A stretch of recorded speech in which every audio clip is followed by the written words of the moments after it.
Well, hello, welcome to Filbert Flies. I'm Filbert, and today we're going to be taking the return trip of yesterday's flight, which is United Airlines 1716 from Denver to Santa Barbara. Welcome back, Cedric. How are you getting on with your new flight sim?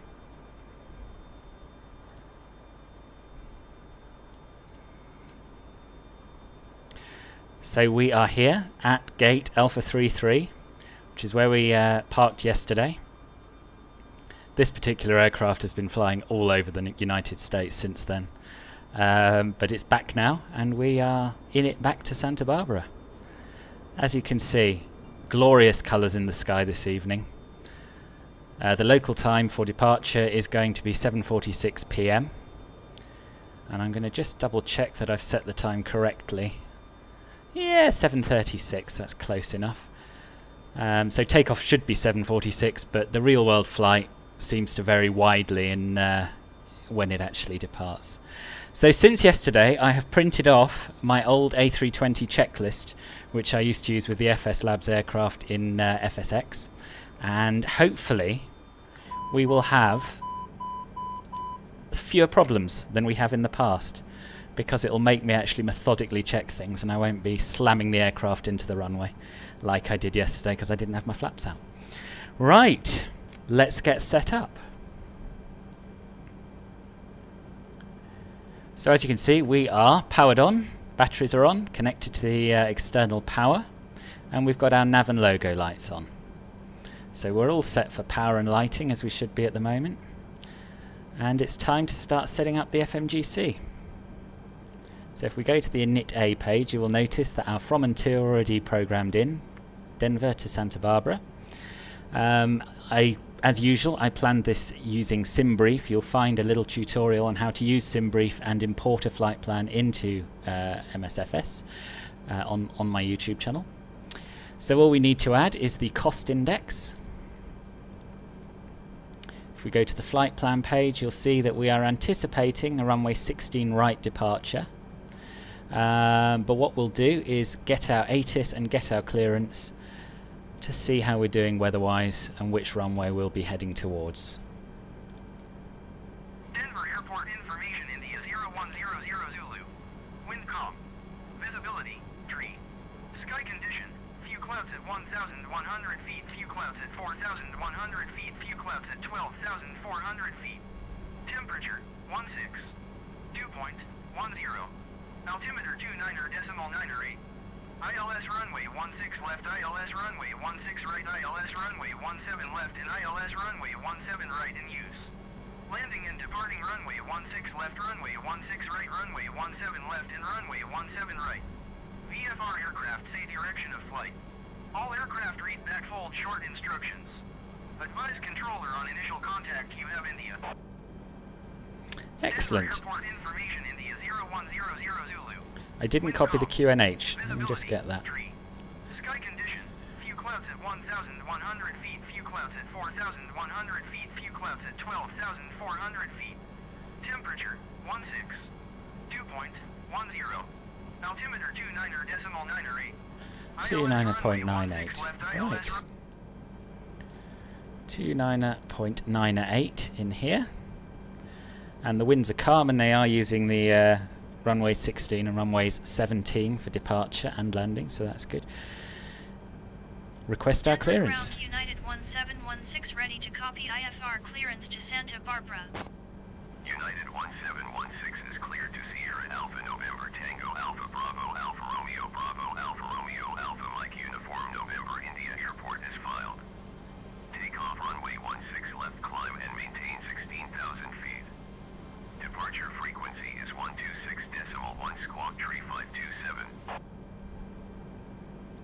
United 1716 cleared to Sierra Alpha November Tango Alpha Bravo Alpha Romeo Alpha Mike Uniform November India Airport is filed. Takeoff runway I love it when they 16 spell out left, entire climb, airport maintain names. 16,000 Very feet. strange. Departure on 126.1 squawk tree 527. United 1716 read back is correct. Contact ground on 127.5 when ready to taxi. Excellent. So they want us to depart from runway 16 left instead of runway 16 right. Now often with this particular A320, changing the departure is when things start going wrong. But we'll try it, you should be able to do it. And let me just check my flight plan to remind myself of the SID we had chosen, which was Baylor 6, which is there. Via Teru, that's our final waypoint on the instrument departure. Click Insert, and hopefully that will have updated our mapping. We're going to check the plan mode to step through it to make sure it all vaguely makes sense.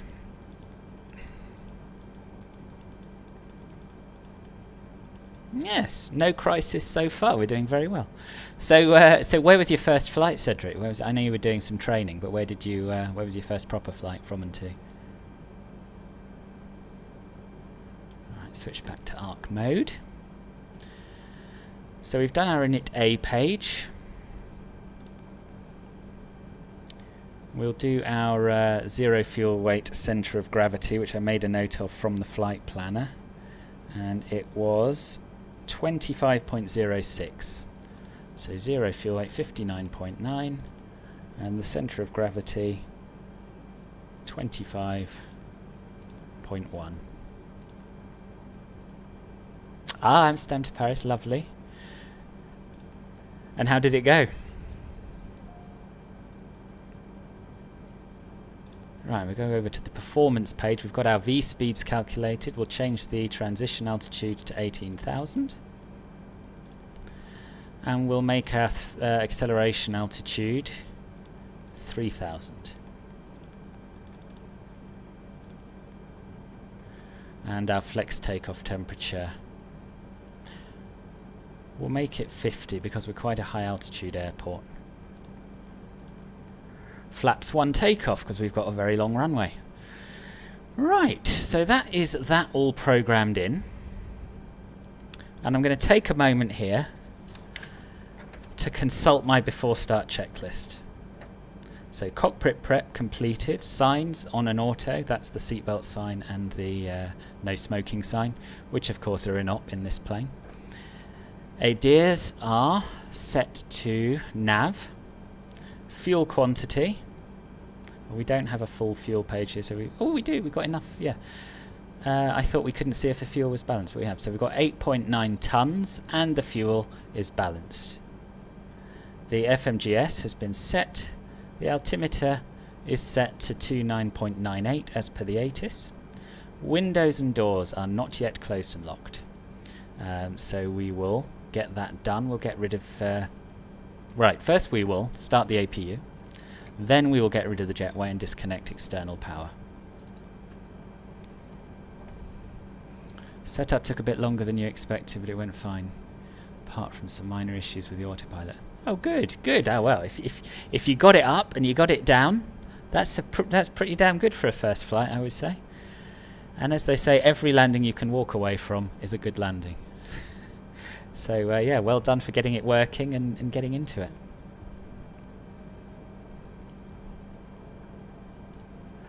You can just about hear the APU powering up. The freeware mod that's coming out for the or that has come out for the A320 NEO actually places an APU page on here and makes the APU start sequence more realistic, among other things. And I'm tempted to download it and give it a go, but what I'd really like is for the flight model to be tweaked a little bit so it flies more realistically.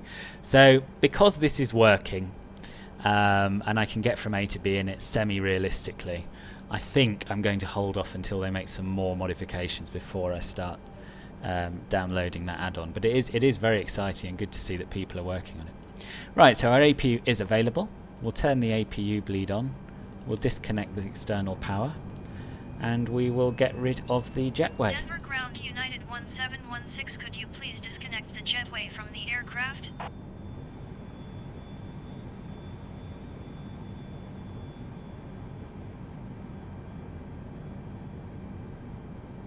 Excellent.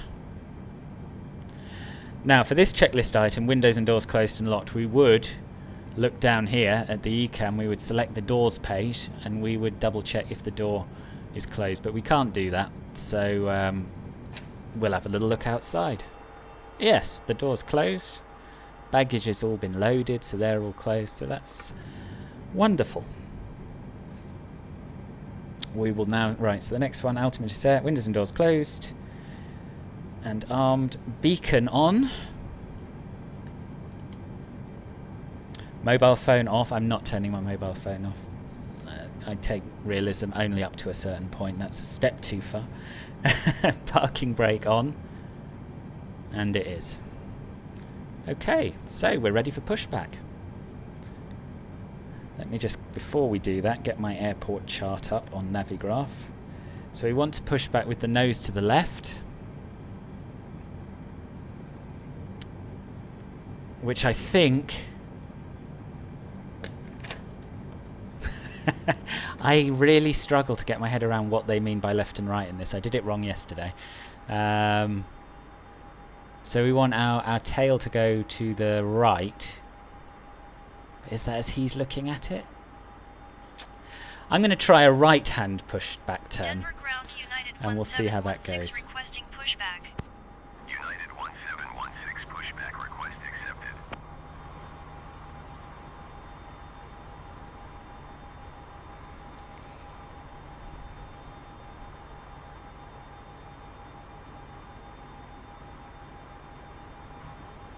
Oh, bit of a jump there. Right, take the brakes off, which we can't do from the drone camera. There we are.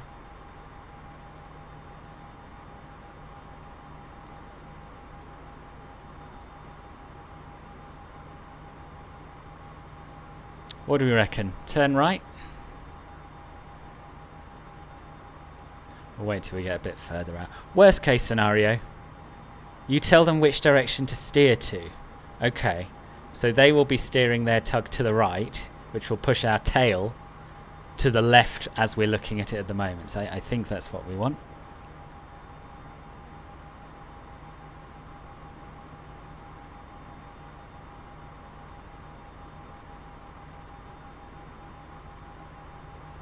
Denver ground United 1716 requesting pushback tug to steer the aircraft to the right.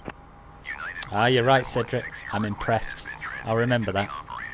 So you've actually got to picture the guy turning the steering wheel.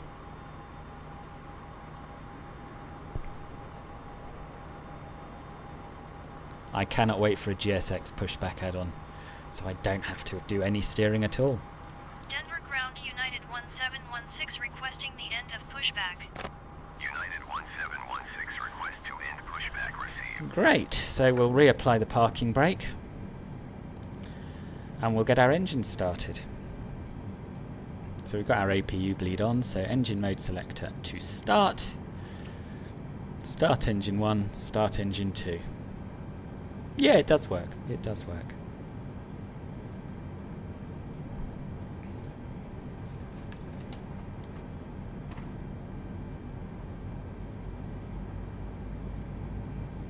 Right, where is 16 left?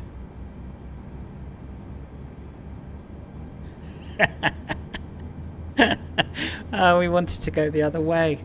I was looking at 17 left and 17 right, which are in the direction we're facing. 16 left and 16 right are in the opposite direction. But never mind, we'll just have a bit more of a look at the airport, which is nice for everyone.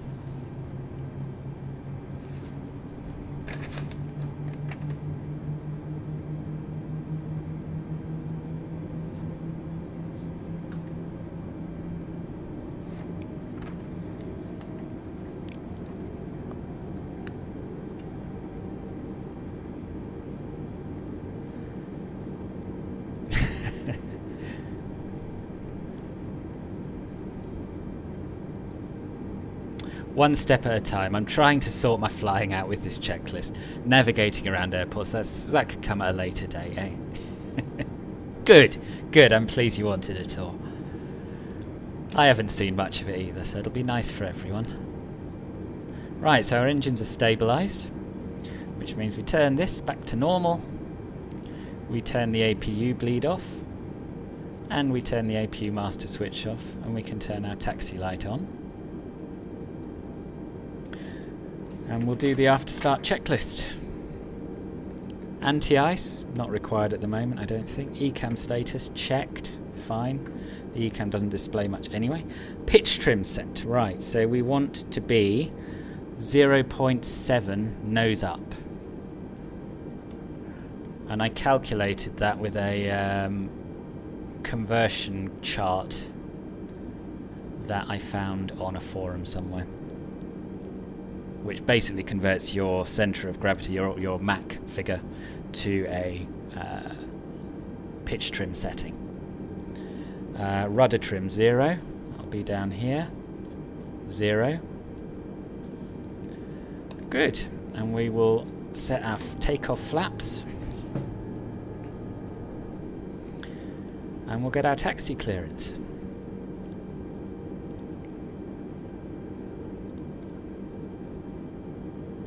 Denver ground United 1716 with India ready to taxi IFR. United 1716 taxi to and hold short of runway 16 left via taxiway Charlie Sierra Foxtrot 12. Contact tower on 132.35 when ready. Taxi to and hold short runway 16 left via taxiway Charlie Sierra Foxtrot 12 United 1716. I'm just fiddling with switches because the cockpit is incredibly bright. I've got the dome light on dim, which is what you should have for takeoff in the dark. Is it the yeah, for some reason the taxi light lights up this post here. Oh well, doesn't matter.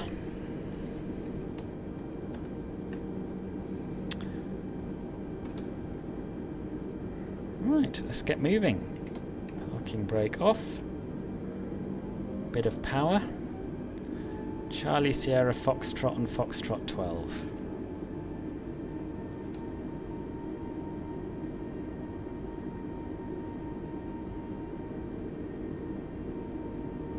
Denver ground American 865 requesting pushback. American 865 pushback request accepted. So we're on Alpha November taxiway, which you may remember from our arrival.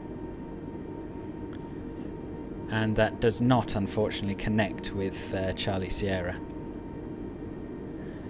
But what we'll do is make a left on Kilo. No, I'm not going to commit to where we're going to make a left. It involves me looking at taxi signs. Basically, we're going to turn left at the end here and come back on ourselves in between the Bravo and Charlie concourses to give you a look at those. Have I planned my next flight? No, I'm not. I'm quite spontaneous with these things. So I've been on nights. So I finished nights this morning, came home, had a nap, and I thought, oh, I did enjoy that Santa Barbara to Denver trip. Let's do the reverse. I'm hoping that Gaiasim or Gaiasim, I'm not sure how you say it, will release their Vienna scenery, because I would quite like to fly to Vienna. Probably from Heathrow. I think probably from a streaming perspective. I think from a streaming perspective, perhaps people will have had enough of Heathrow, but I like to have a base in the UK and a base in the States, and Heathrow's always been my go-to. Denver ground American 865 with India ready to taxi IFR. What about you? Do you have any plans for your next one? Taxi to and hold short of runway 16 left using taxiway Charlie Sierra Foxtrot 12. Contact tower on 132.35 when ready.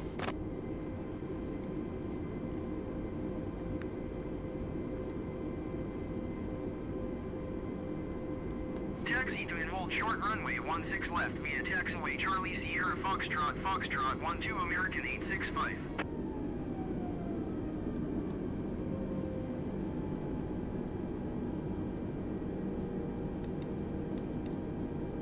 So this left here should do us,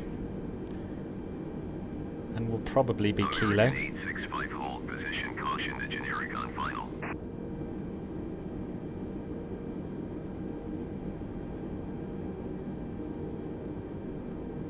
Hold position American 865.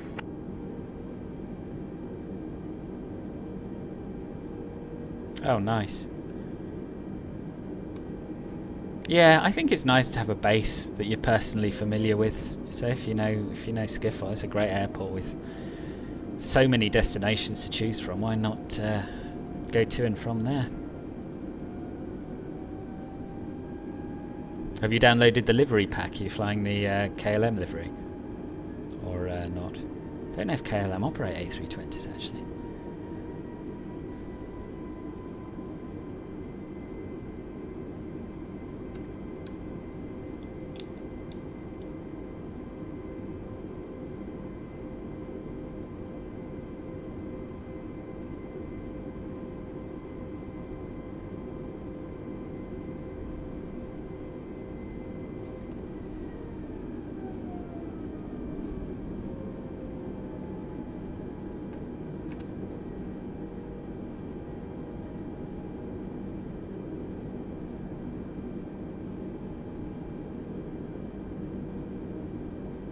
So this should be Charlie Sierra,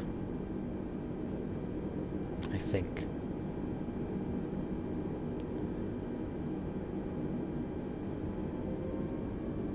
No, the livery pack is free and it's not available in the in-game store.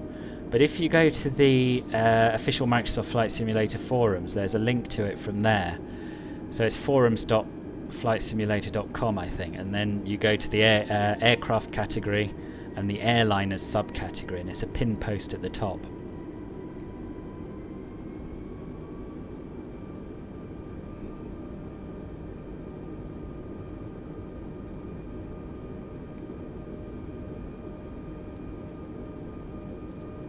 Yeah, I know, it's really good, the amount of effort people are putting into making this sim as good as it can be.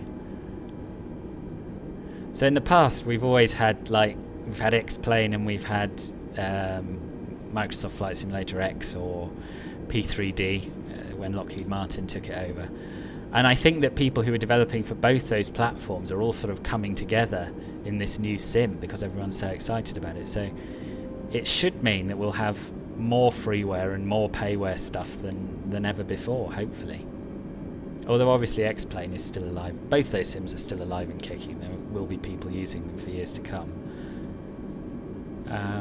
Yeah, I think everyone wants a piece of the pie when it comes to this sim.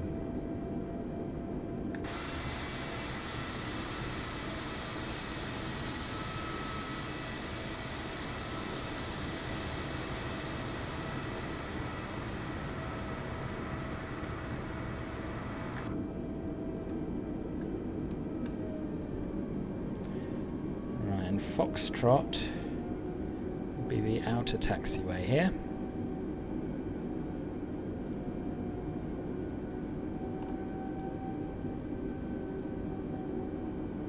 That's Juliet. Is that Juliet? Oh right, we've got a bit further to go.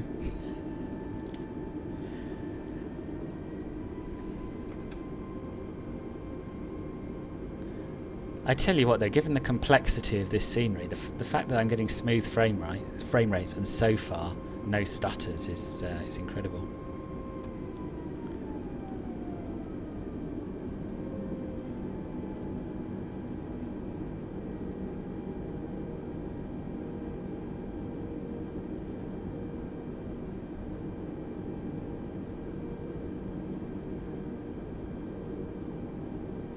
So it's either, I think it's the second right. We're going to go with the second right.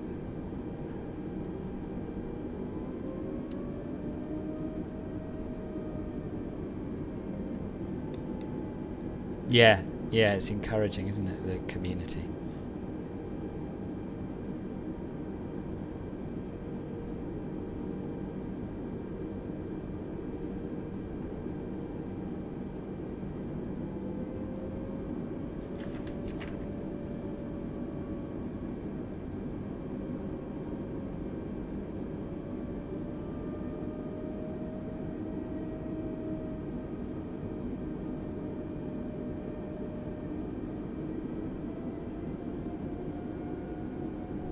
Right, we'll make a start on the before takeoff checklist.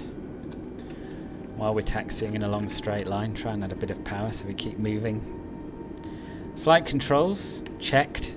again, in the real A320 you have a flight control page down here and you can actually watch them move. Briefing's confirmed, I've got no one to brief. Flap setting config 1+F. FMA and takeoff data, we've got SRS, climb, nav. Transponder is set. Yeah. ECAM memo, takeoff no blue. We don't get an ECAM memo on this sim yet. EFB, we don't have an EFB. Right, so that's down to the line.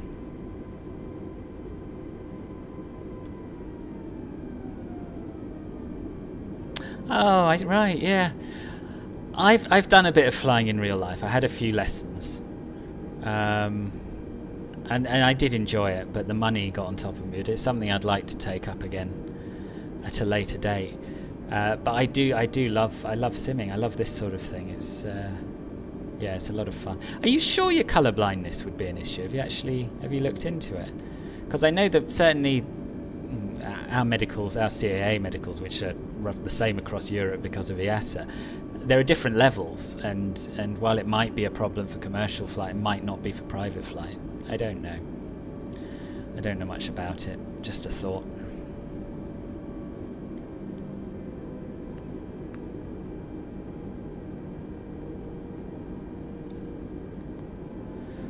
Better give way to this aircraft, I guess.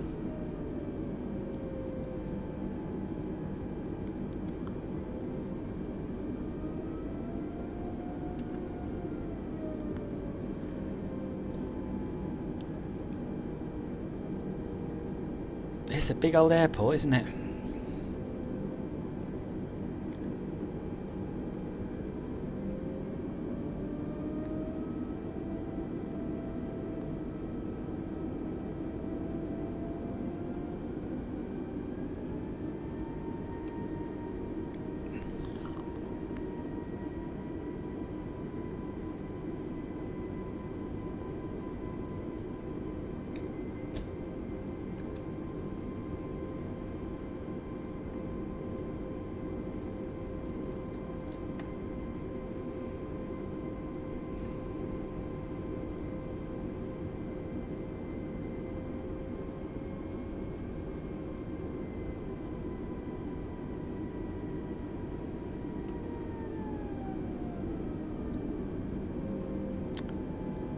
The taxiways are no less bumpy on this side of the airport, I see.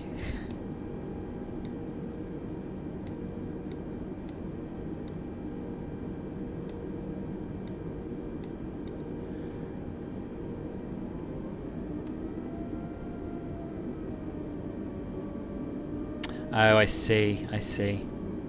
Oh, that's a shame. But you know, flying is a bit of a money pit. It's a very expensive hobby. And you can have almost as much fun on flight simulators, almost. Plus the fact that you're not going to be learning to fly in real life allows you to justify throwing a lot more money at add-ons and things like that.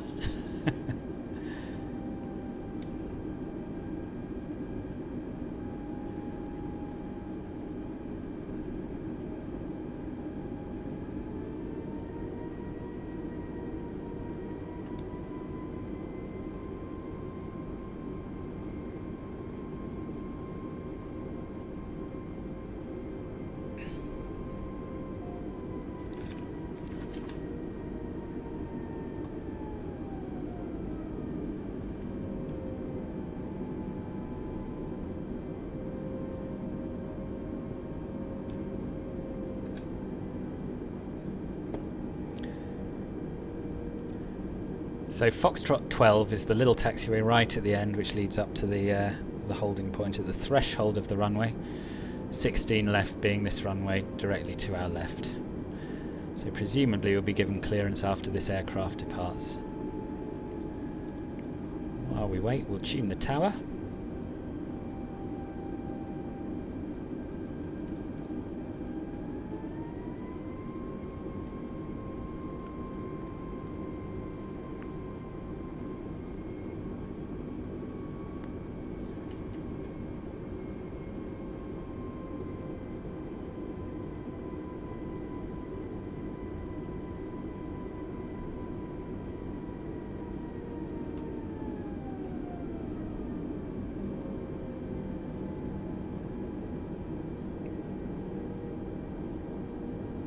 It's amazing how quickly the sun set. It was still pretty light when we left the gate, wasn't it? I guess if I'd gone the right way, it'd probably still be up.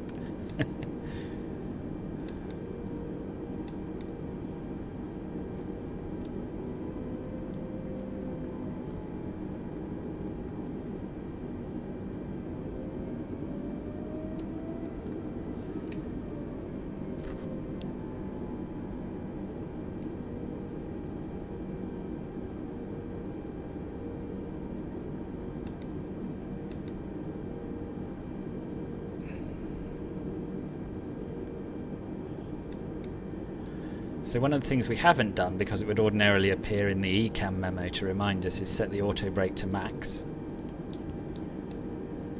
in case of a rejected takeoff. Arm the spoiler, arm the speed brake.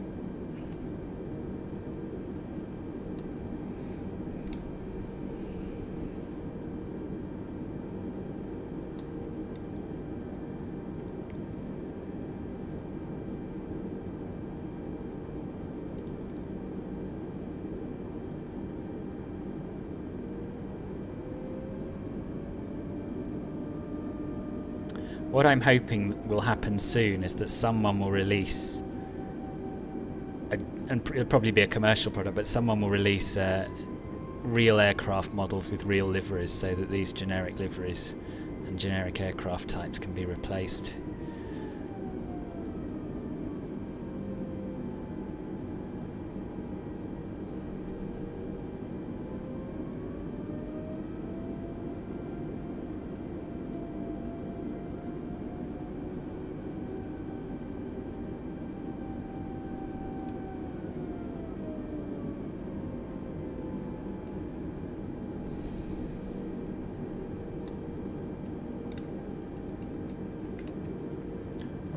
Will it let us ask for takeoff clearance? Yes. Denver Tower United 1716 ready for IFR departure runway 16 left.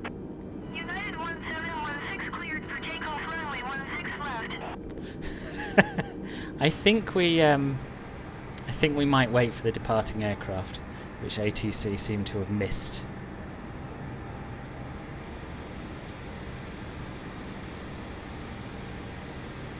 Yeah, the sky is incredible. Yes, I did copy. Runway 16 left, United 1716.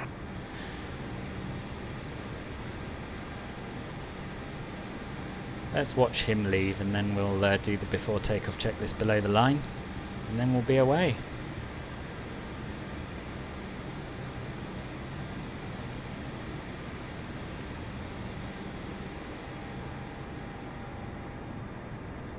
He's having a good old think about it, isn't he?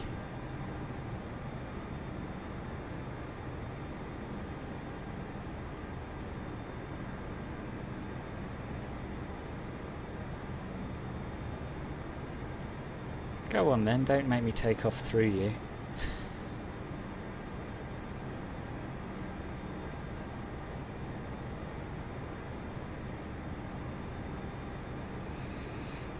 Interesting. Interesting. I think maybe it's not a coincidence that ATC didn't talk to him. And he's not taking off, he's just sitting there. Could be a little bit of a bug. Well, we'll do our before takeoff checklist below the line, then we'll decide what to do. So, cabin secured for takeoff, engine mode selector, normal, TCAS, T-A-R-A. Does that work on here? I don't know.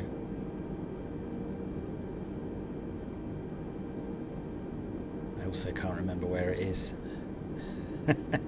That should be on altitude reporting anyway. TCAS. Oh, it's on TARA. Good. PAX will stay on for takeoff because we've got loads of runway. That plane's still there. Anti-ice not required.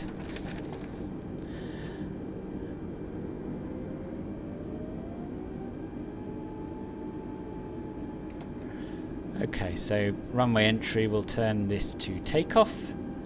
As we've been cleared for takeoff, we can turn on the runway, the landing lights, and the runway turn-off lights, and the strobe. dear, he's not budging.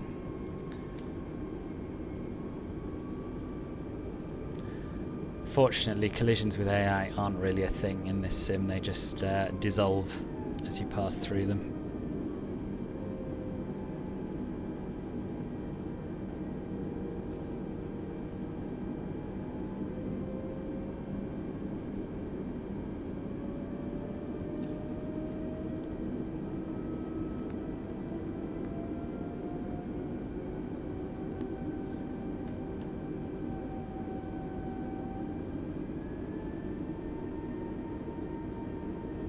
It's almost like he started his takeoff roll and then just stopped dead halfway down the runway.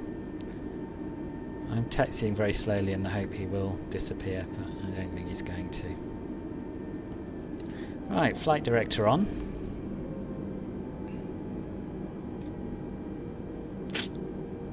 Right, we'll just have to go for it. Thrust levers to 50%. Engine stable. And up to Manflex. And here we go.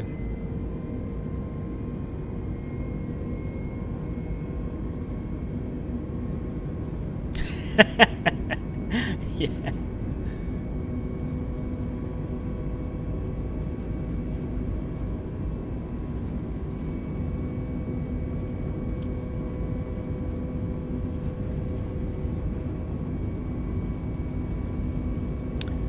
There's V1. Rotate.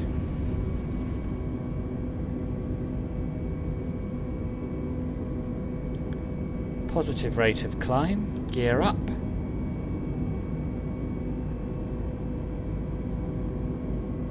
Autopilot 1 on. United 1716, contact Denver departure on 126.1. 126.1 for United 1716. Denver departure United 1716 is at 6,400 feet, climbing 16,000 feet. United 1716 Denver departure, continue to percom as planned. Altimeter 29.907. Down to climb thrust.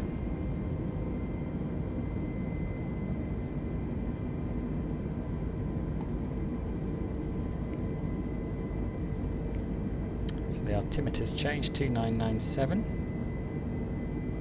And we'll let the aircraft follow the departure route. Right, now we're airborne. Let's turn off the dome light. That's more like it.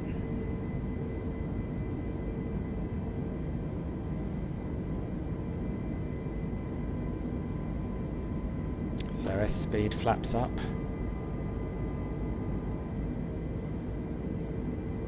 Too busy looking around.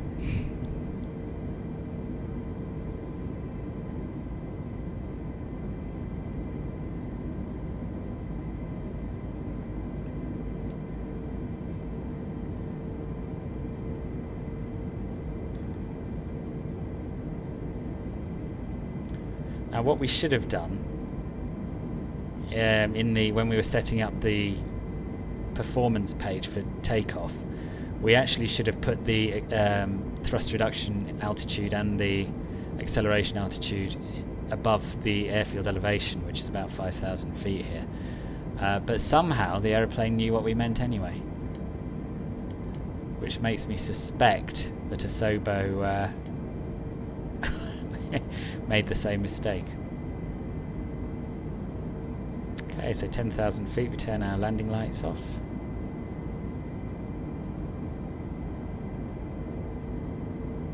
And you can see it's lowered the nose to accelerate to 320 knots after we retracted the flaps after we passed 10,000 feet. United 1716, contact Denver Center on 125.905. 125.905 for United 1716. Denver Center United 1716 is at 12,400 feet, climbing 16,000 feet. United 1716 Denver Center, continue to percom as planned. Altimeter 29.908.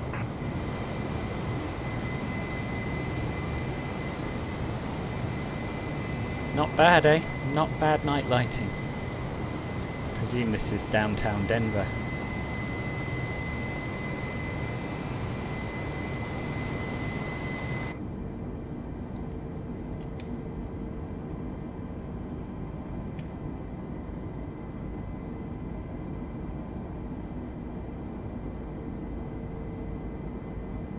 So we probably want to turn down the brightness of these displays as we're flying at night. So that's these knobs on the left here. And I think this has plus and minus buttons to adjust it, doesn't it?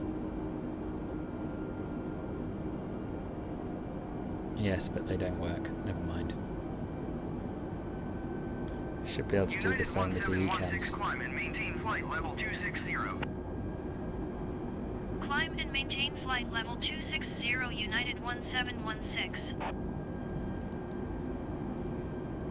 So you know the aircraft didn't accelerate properly yesterday, and I had to put it into selected airspeed mode, and we put it up to 0.78 Mach manually. The reason was, when I was flicking through the perf pages, I accidentally clicked the enter descent phase, or whatever it's called. Activate approach phase button. So that's why it went wrong.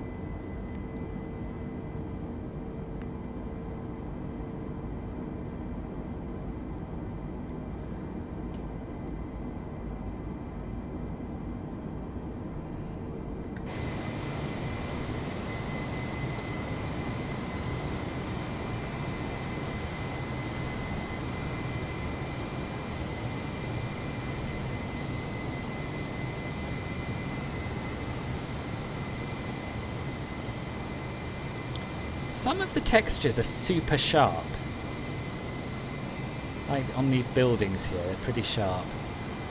But a lot of the roads are quite blurry. I don't know why that is. I don't know if it's mist or...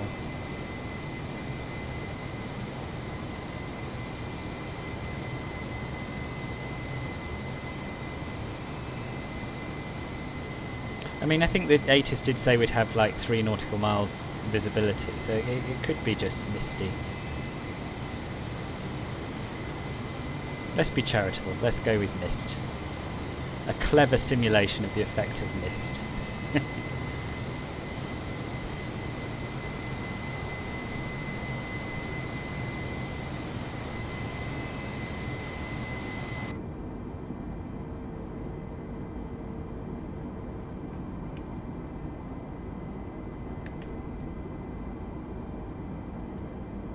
Turn down the ECAM brightness as well if we can.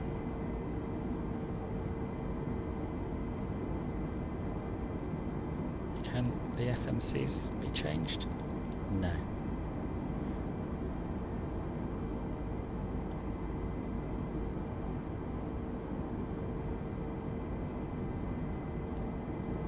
I don't want any panel flood lighting if it's going to be that bright.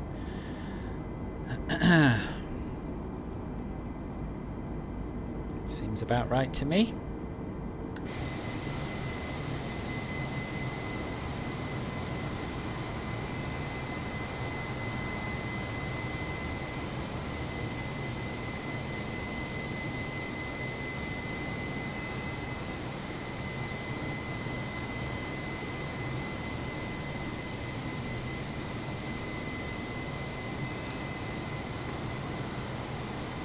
United 1716 contacts Denver Center on 119.85. Going to 119.85 United 1716. Denver Center United 1716 is climbing through flight level 250 for flight level 260. United 1716 Denver Center, continue to bail as planned.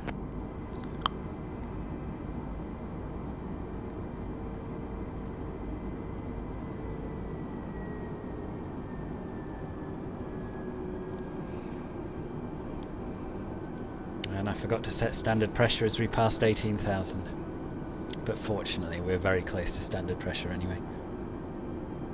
United 1716 climb and maintain flight level 360.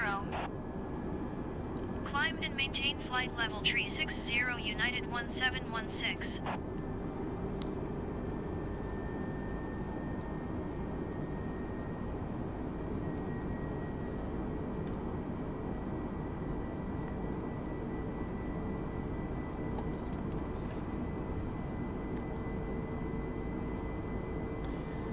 it's all going alright so far. Haven't missed anything critical. Clicked the wrong thing like I did yesterday.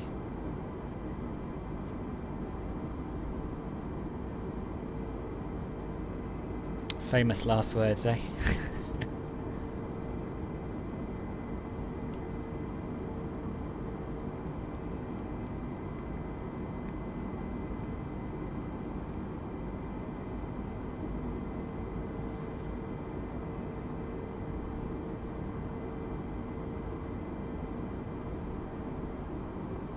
So because we're flying almost due west, we will be chasing the sunset, so it'll be interesting to see what the lighting's like when we hit the west coast. It may be completely dark, but we may still have a little bit of a glow in the sky.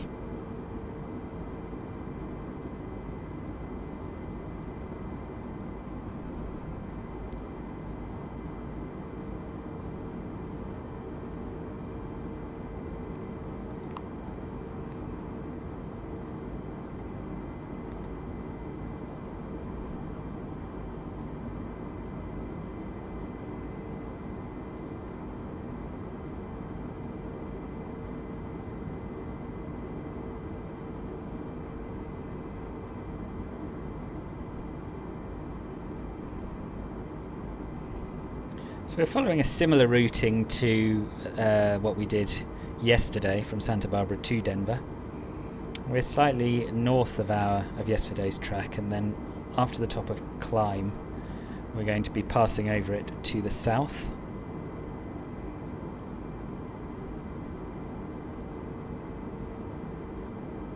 So I don't think we'll get to see Las Vegas by night this time, which is a shame.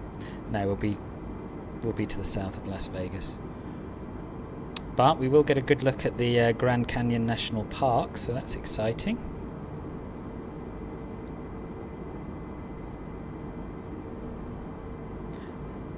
And we'll be very, very slightly closer to downtown LA during our descent as well.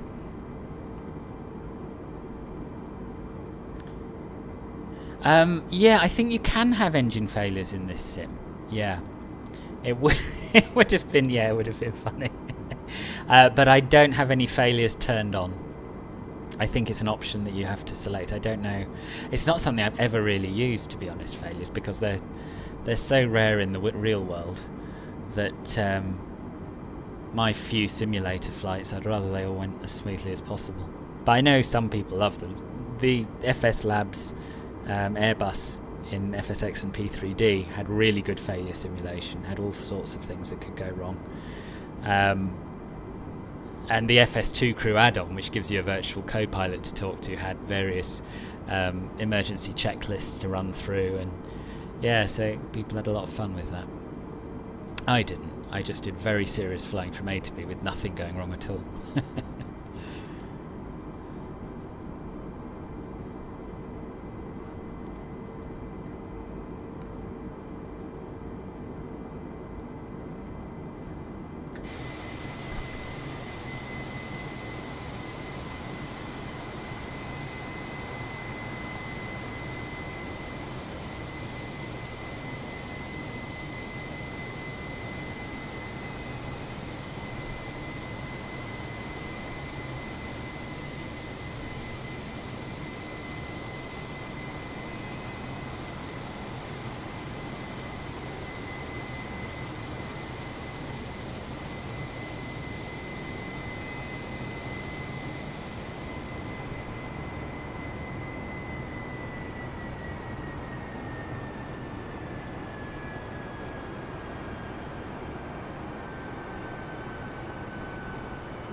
So there is a bit of cloud up ahead.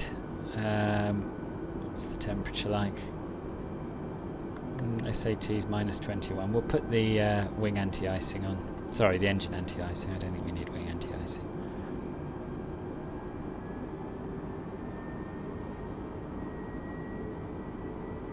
Now the fact it's not showing our airspeed suggests that the pitot heat isn't working, but it's on automatic, so it should be.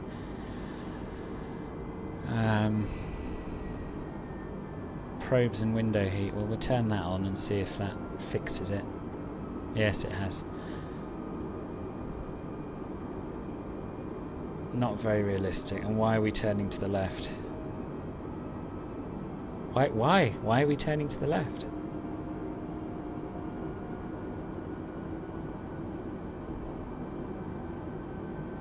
That's not the way, aeroplane. It's not the way.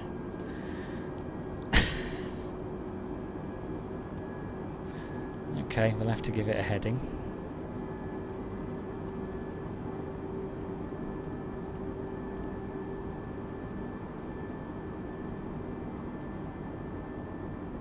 Where does it think we're going?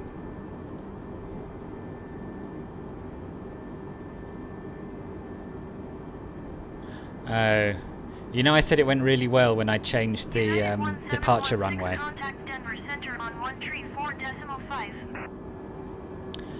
This is the sort of thing that goes wrong. It's duplicated our waypoints, and unlike the real aircraft, you can't delete them. Flight level tree 60. United 1716 Denver Center, continue to Teru as planned. What about if we tell it to go direct to the one after Terra, whatever that was? Teru, Bobber. Let's go direct to Bobber. No, it's still showing it twice.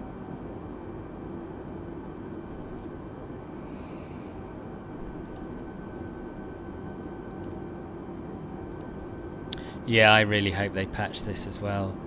Because of all the airliners in the sim, this is the one that's closest to being flyable. I mean, it is flyable, let's not be melodramatic about it, but it's closest to being good. The 747, the A380, they all have huge issues with their autopilots, and yeah, and this one doesn't. So I hope they put some effort in and make it really good. And if they don't, I hope that FS Labs hurries up and brings their simulation over, because it's really like chalk and cheese. Having never flown a real Airbus, I would say that FS Labs is probably about as close as you can get to flying a real Airbus. So it's turning us right, which I hope it's doing to intercept our course from Teru to Bobber. But I fear it isn't.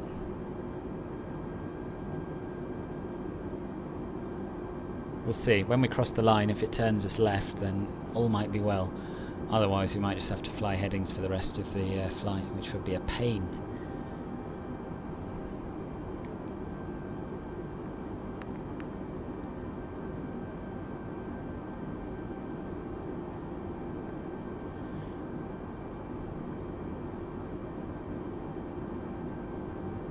Yeah, I agree. What they've done is amazing. It is the best sim we've ever had.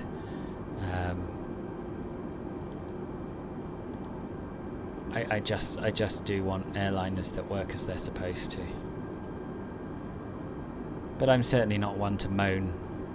The forums are full of people talking about how awful this is, how it's still a beta release, blah blah blah, and I don't agree with that. I think it's got a lot going for it.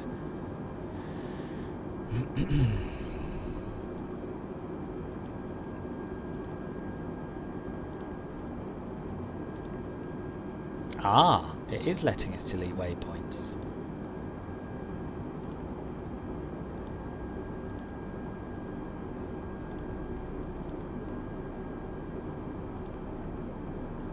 Will it now take us to TBC? Let's see.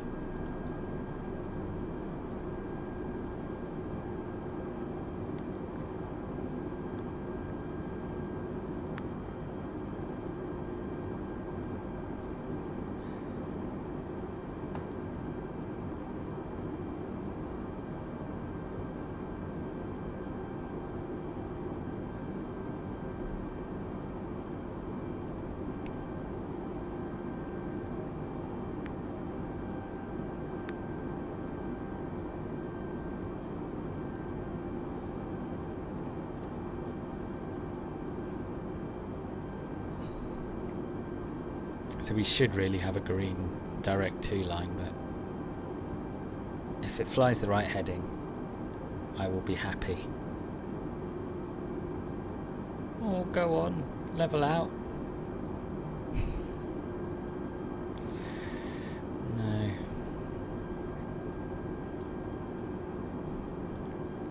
What about if we put direct to TBC in here? Ah, that looks better, doesn't it?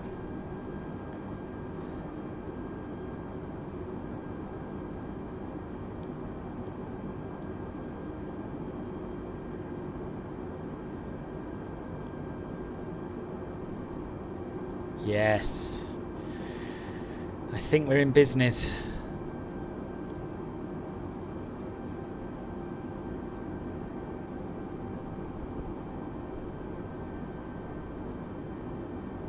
Good. Yeah, my view is that, I mean, a lot of people say the airliners in this are totally unflyable and they'll stick to their old sims and just use this for VFR stuff. But my view is you can learn to work with this plane at least. I don't know about the 787 and the 747. And it's quite enjoyable learning its foibles and learning how to work with it, just in a slightly less realistic way than in other sims. But yeah, I like it.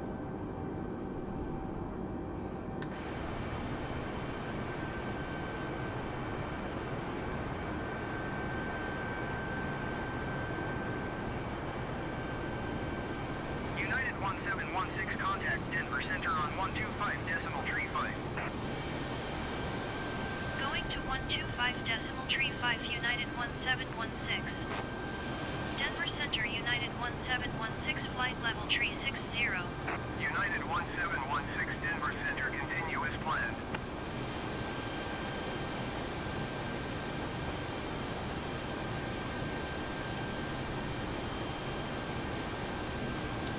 Very nice. Very nice.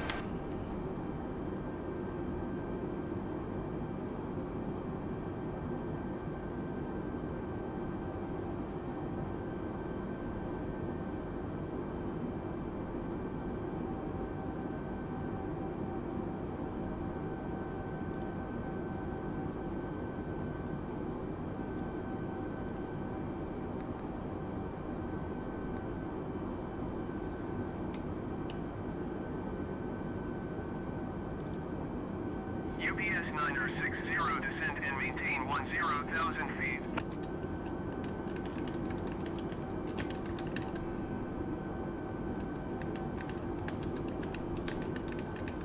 Descend and maintain 10,000 feet, UPS 9060.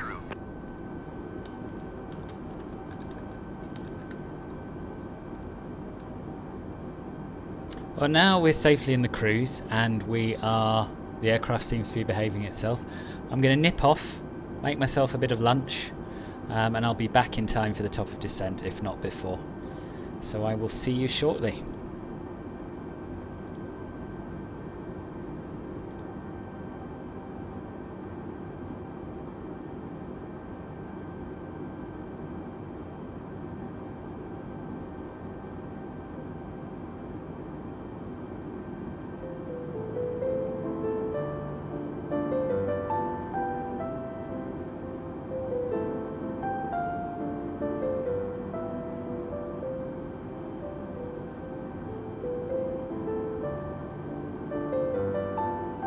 UPS 9060, you are 20,000 feet above your assigned altitude.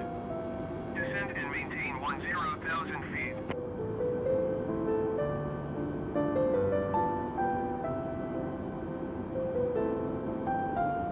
Descend and maintain 10,000 feet, UPS 9060. UPS 9060, contact Denver Center on 125.675.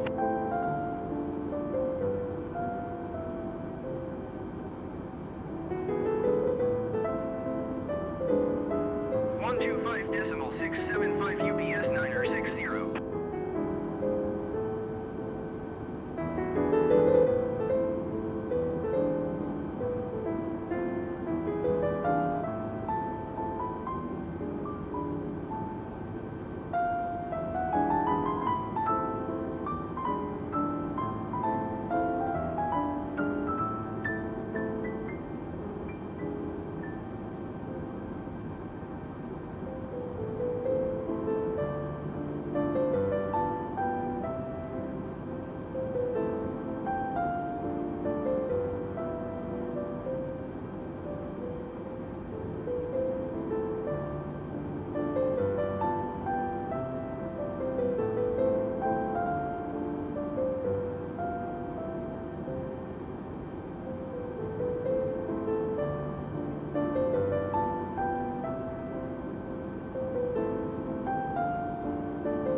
How did you know I was back? I don't think I didn't mean to change anything, but I obviously did.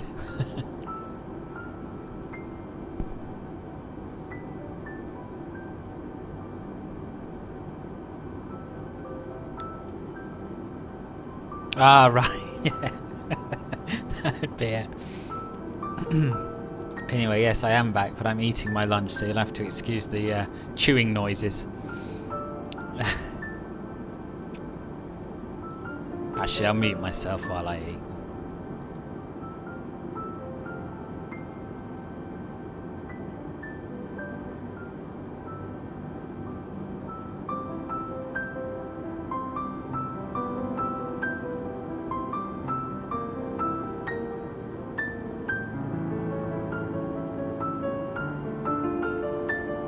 United 1716, contact Denver Center on 127.55.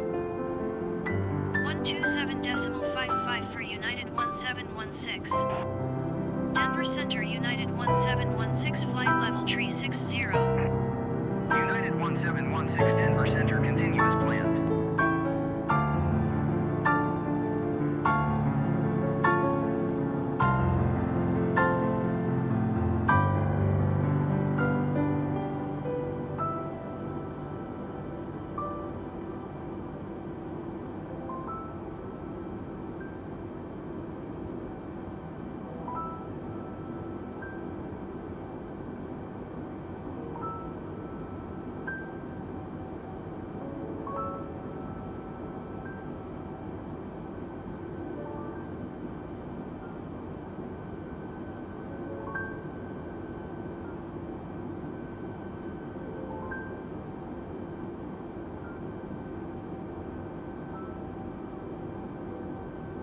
Right, I'm properly back now. Have I missed anything exciting?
Yeah, the Earth is actually round in this sim.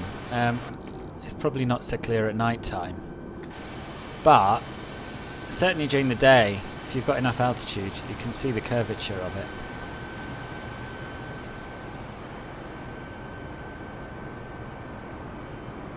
No, it's not so clear at the moment.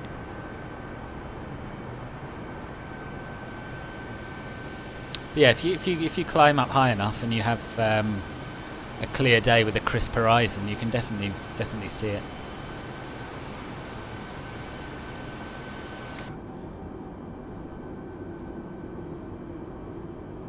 So what have you got planned for the rest of your weekend? Are you doing more flying, I suppose? Anything else?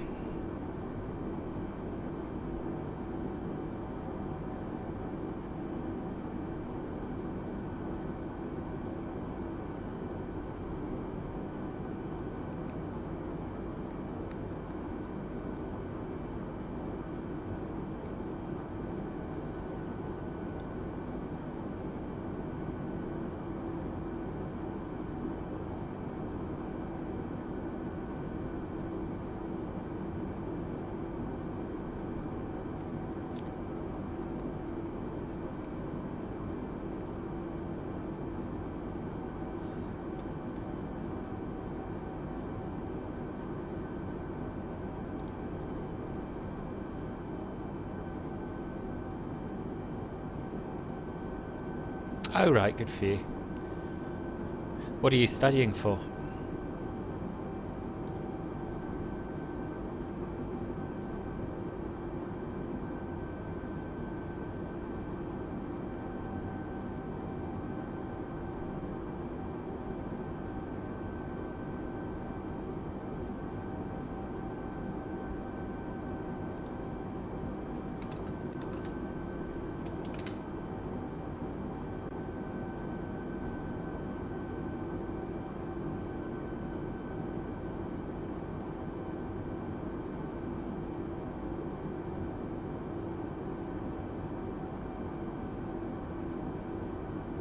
Oh right, right.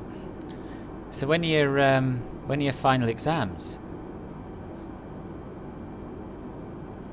I take it you're just starting your final year in September, are you?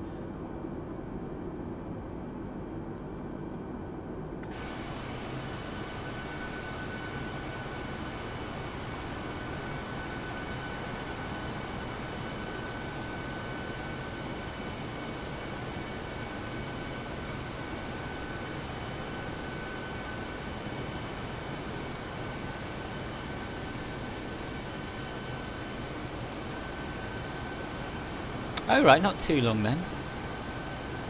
Yeah, so 8 months. 8 months and you'll be all done. Do you know what you want to do after school? Have you got that? Got anything in mind? You don't have to answer any of this, by the way. I'm just being nosy.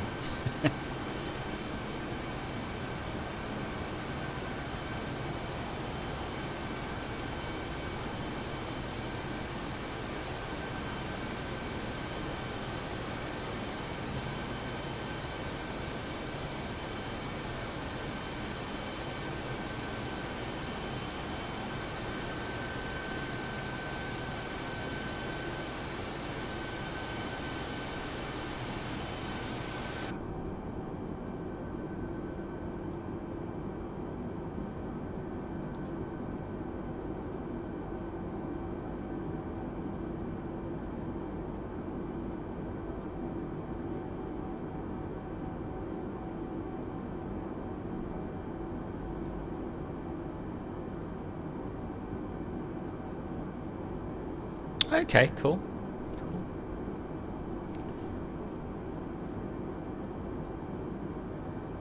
Yeah, IT is one of those subjects where there's always going to be a variety of work at the end of it, so that sounds like a good plan to me.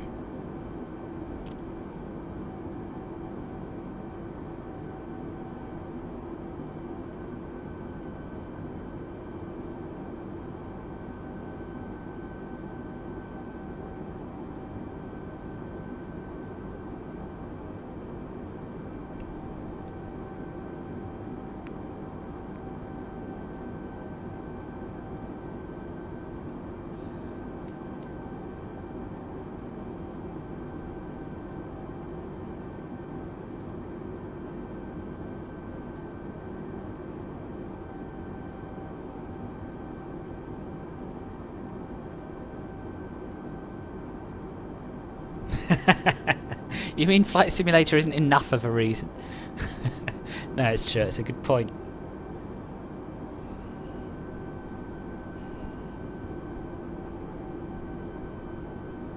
So I've just been checking the weather in Santa Barbara. Very different to yesterday. Overcast at 500 feet. So we're not going to have much visibility on final. I'm going to have a look at the approach charts to see what our minimums need to be.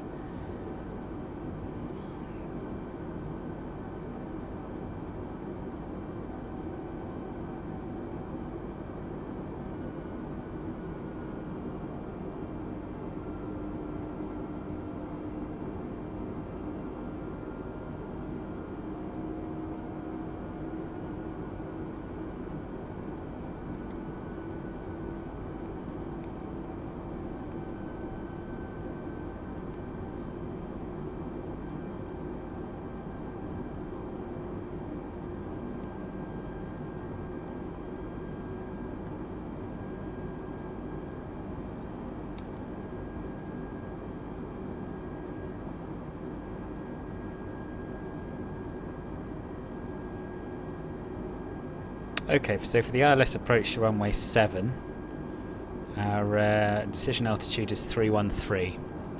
So we should be alright. But what we can't do is an auto land because there's no Cat 3 ILS capability. So if we can't see anything at our minimums, then well, I suppose we'll have to divert. Maybe divert to LAX. That'd be exciting.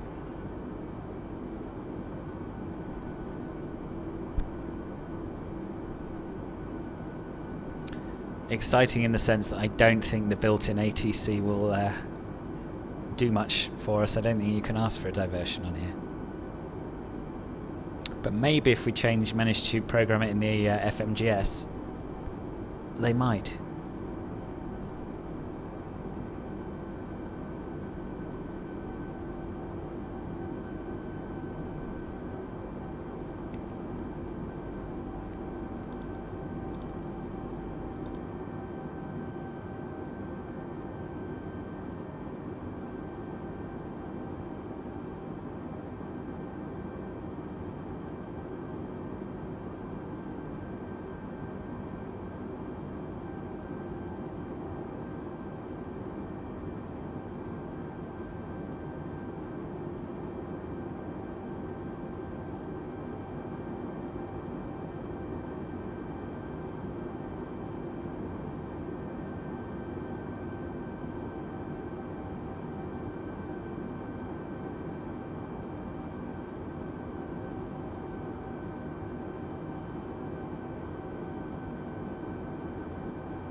So for those of you who have just joined us, I know I notice on Twitch there are a few people new to my channel. Welcome.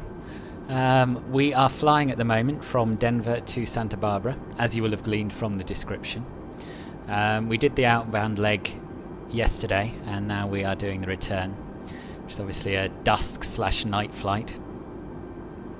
And we are using the Flightbeam Denver scenery and the ORBX Santa Barbara scenery. And I'll give you a good look around Santa Barbara by night when we arrive using the drone camera. So this is the sort of thing I mostly do, and I stream on YouTube and Twitch. I'm Filbert Flies on both. Do please follow, subscribe, like, comment, all of that sort of thing if you'd like to keep updated. And as well as these airliner flights, I'm hoping to do a series of VFR flights around Britain, which I will do ideally when the weather improves, because it's we've got overcast cloud above 1,000 foot in London at the moment, so it's not the best day for it. But yeah, plenty more to come. Any questions, comments, do shout up.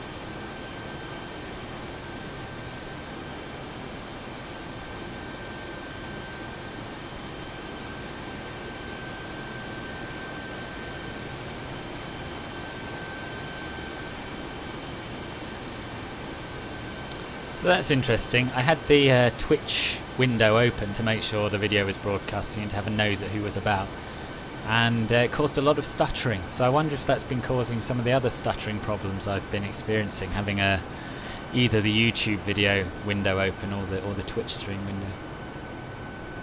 Very smooth now, it's closed.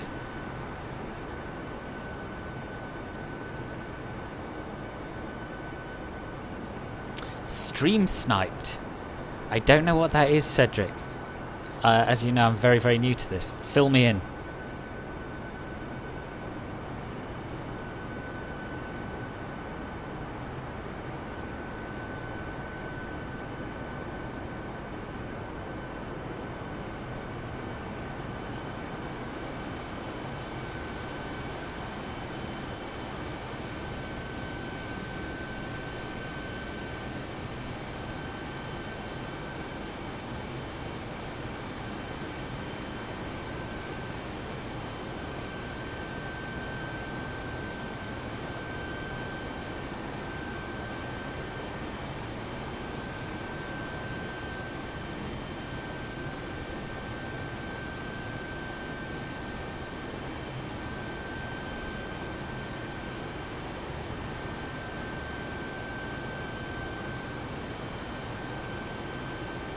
Oh right, well they try and find out where you live in real life, and then do what?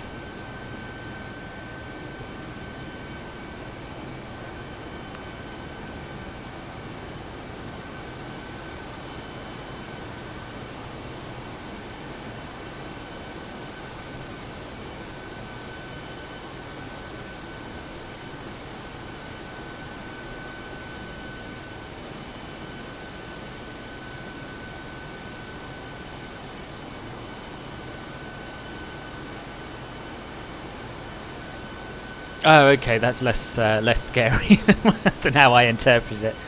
Yeah, I wouldn't mind doing a multiplayer at some point. I've not played with it much. It's off at the moment, so no one can come and join me. But yeah, that could be quite cool if we did a little multiplayer flight in the A320 maybe, or just some bimbling about in a Cessna.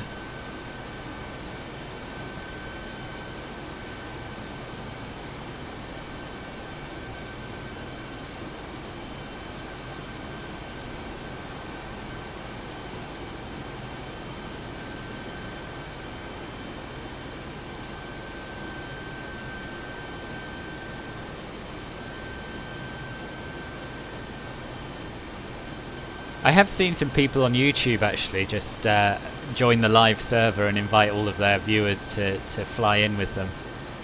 And it's mayhem, as you can imagine. But fortunately for me, I don't have very many viewers, so it might be all right.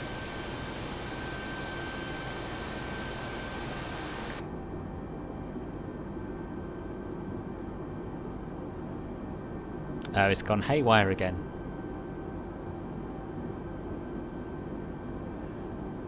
Why? We've got to TBC. We want to go to PGS. Why is it turning left? Let's try going direct again. That seems to have solved it. It's weird, isn't it? All of these flights in the Airbus, it's one thing it has done quite accurately is follow the route, and for some reason today it isn't.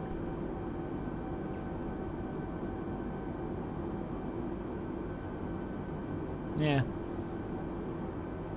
Good job I wasn't away on my lunch break.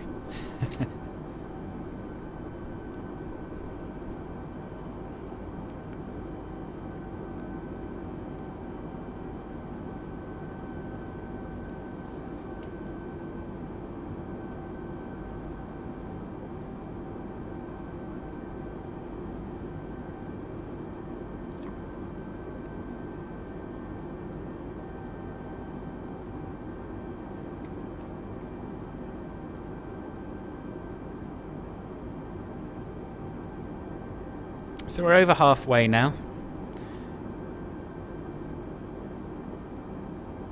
We're just near the Grand Canyon National Park, but unfortunately, because of the cloud cover, we won't be able to see much.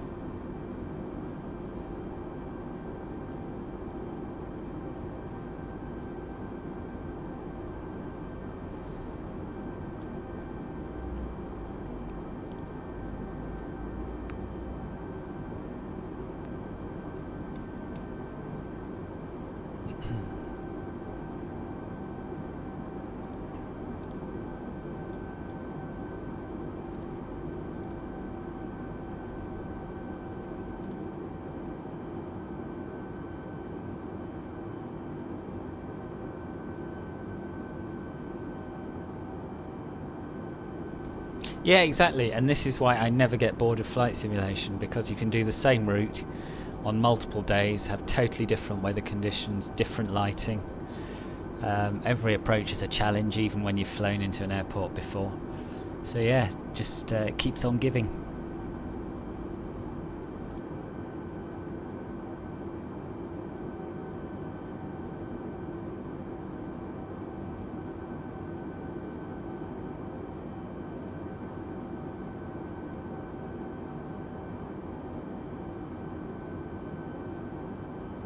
United 1716 contact Los Angeles Center on 124.85. 124.85 for United 1716. Los Angeles Center United 1716 flight level 360. United 1716 Los Angeles Center continue to Papa Golf Sierra as planned. So is this your first flight sim, Cedric, or have you flown others before?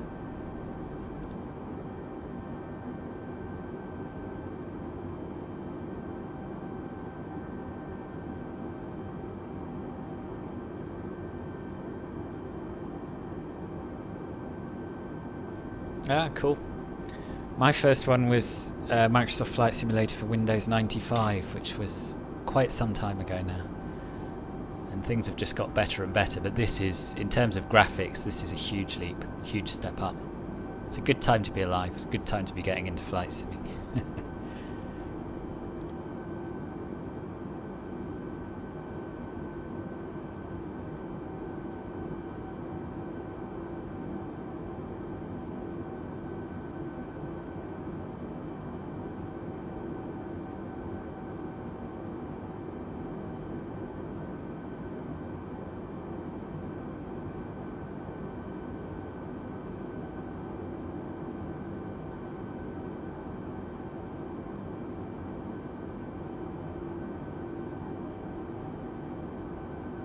Yeah, alright, alright.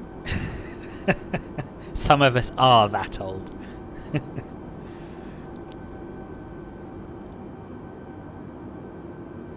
I'm 36, so you'd have thought I'd have grown out of this by now, wouldn't you? But I haven't.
No, I don't either. I think more and more adults are gaming now than ever before, to be honest. Okay, see you shortly.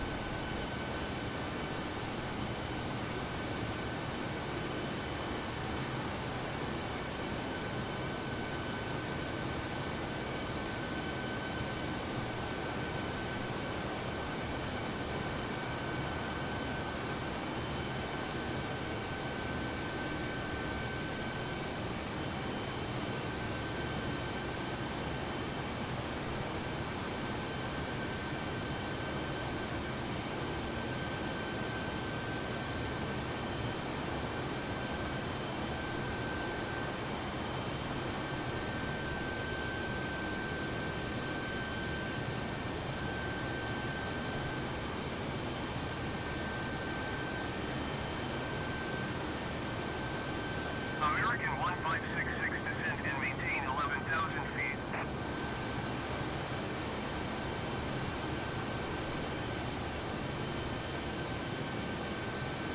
Descend and maintain 11,000 feet, American 1566.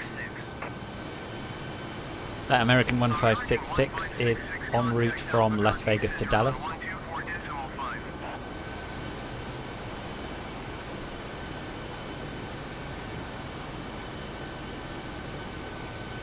124.5, American 1566.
So Glaco, which is our next waypoint after PGS, is about 100 miles from our top of descent, so we will start planning our approach and arrival when we get there.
United 1716, contact Los Angeles Center on 134.65. 134.65 United 1716. Los Angeles Center United 1716 flight level 360. United 1716 Los Angeles Center, continue to Papa Golf Sierra as planned.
Okay, so we are about 100 miles from the top of our descent, slightly more, but now seems like as good a time as any to start planning our arrival.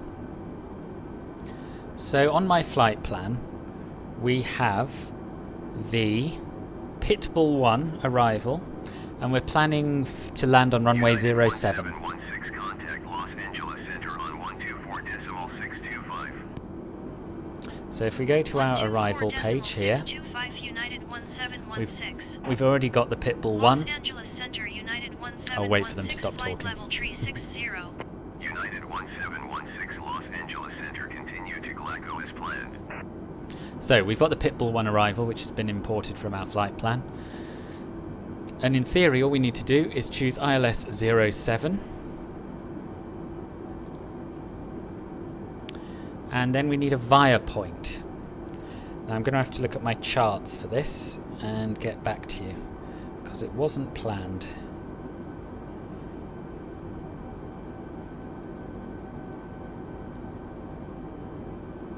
So Habut, H-A-B-U-T, is the initial approach fix for runway 07's ILS. Gollet takes us round to the south of the airport to then turn right base and join the ILS from there. And I can't see Habut, I don't think. Bear with me.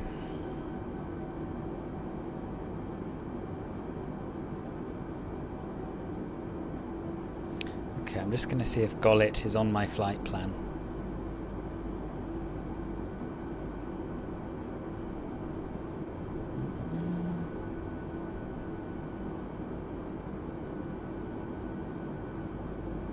Pitbull Quang, Home Grisson. That's my last few waypoints. United 1716 contact Los Angeles Center on 128.15. 128.15 United 1716. Okay, well I think we do want to go via Gollet, and we'll presume that's what we're doing for now. 1716 Los Angeles Center, continue to Glasgow as planned. So that should now all be input. And of course, depending on what ATC tell us, we'll either follow this or change it as we descend towards the airport. We'll just step through that using plan mode and make sure it makes sense. Gonna have to zoom in somewhat.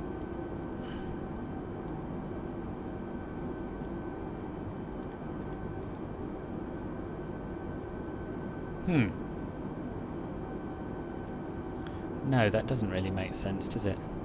So we're going from Quang to Home to Grisson. So really we want to go straight from Quang to Gollet.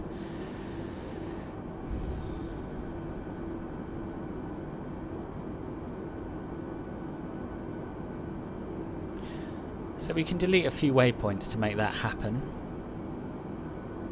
They'll give us a transition point anyway when we get our approach clearance, so it doesn't matter. We're just trying to set something up for now. But I'll show you what that would look like.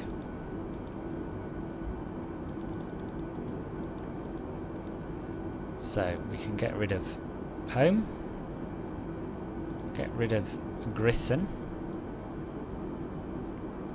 and that should look better. Not quite.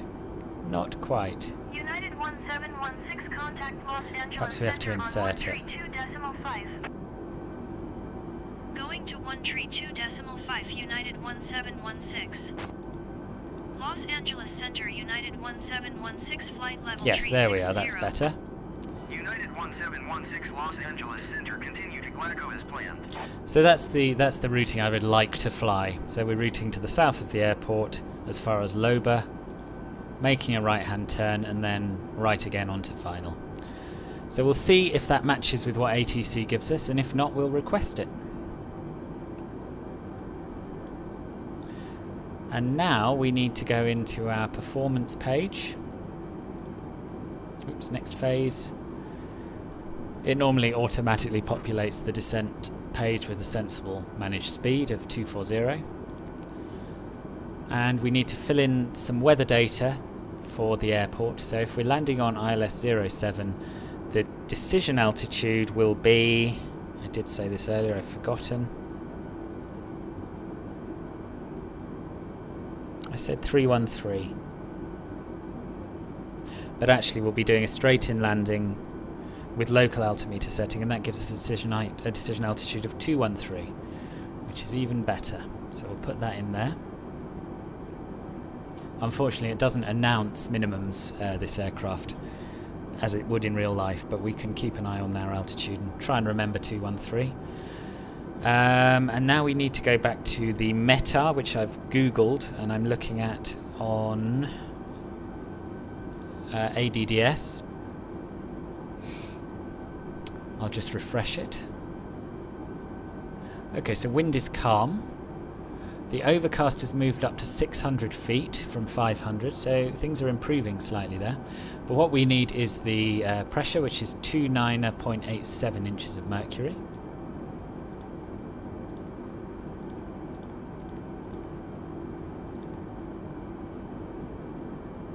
What happened there? 29.87. Interesting. QNH is just saying 30. Don't know why. We'll accept it. It won't make any difference to our approach. The temperature is 15 degrees Celsius.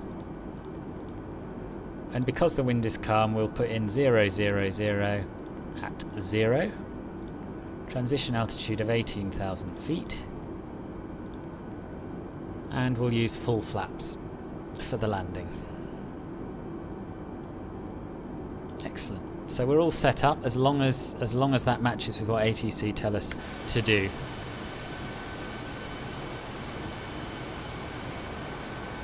But I think it's good practice to prepare for the approach that you expect, and then if need be, change it.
Yeah, Cedric, this is not a bad example of seeing the curvature of the Earth.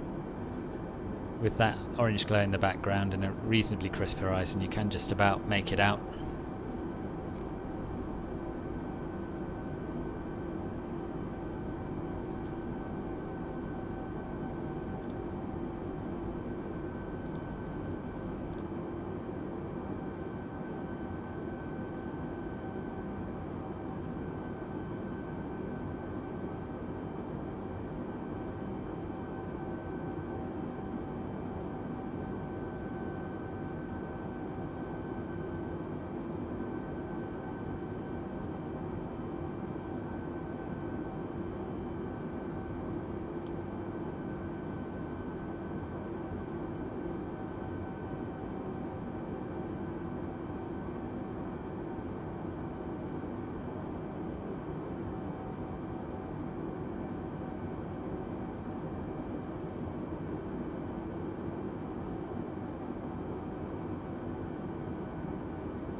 United 1716, contact Los Angeles Center on 132 decimal tree.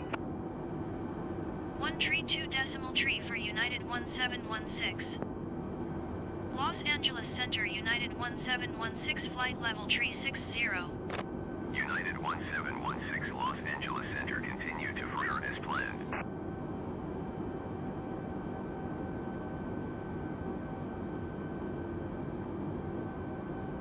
One 32 decimal 5 for United 483.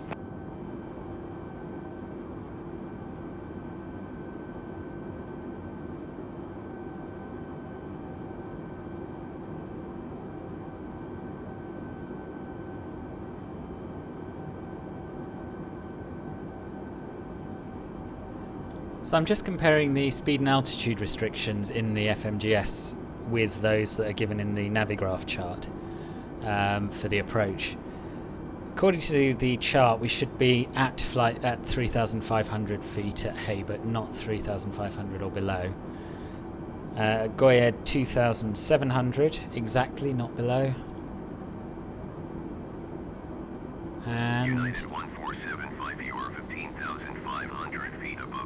And then NAPS 1800 or below, it says here, whereas we should be at 1800.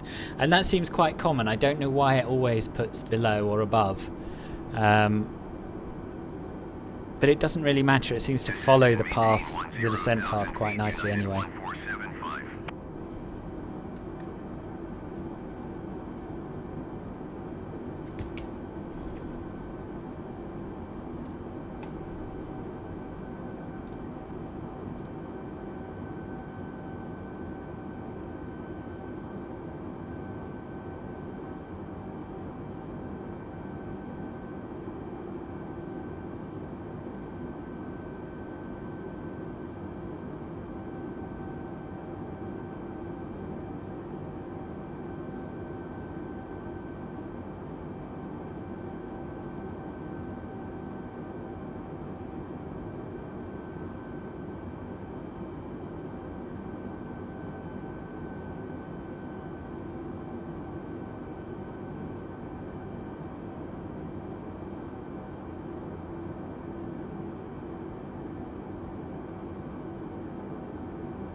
So our scheduled arrival time into Santa Barbara is 1946 local.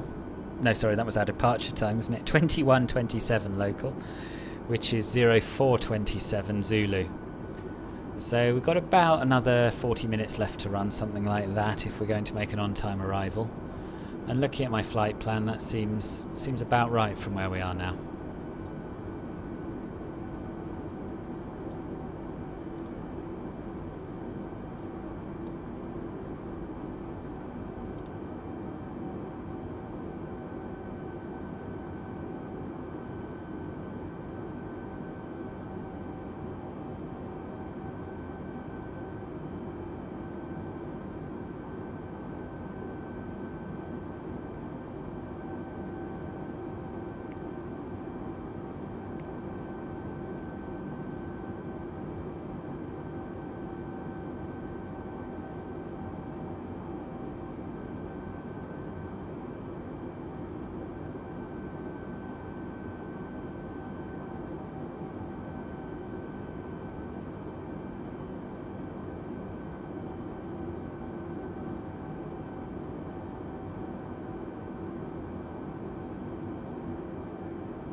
UA1716 contact Los Angeles Center on 132.85. Going to 132.85 United 1716. Los Angeles Center United 1716 flight level 360. United 1716 Los Angeles Center continue to flare as planned.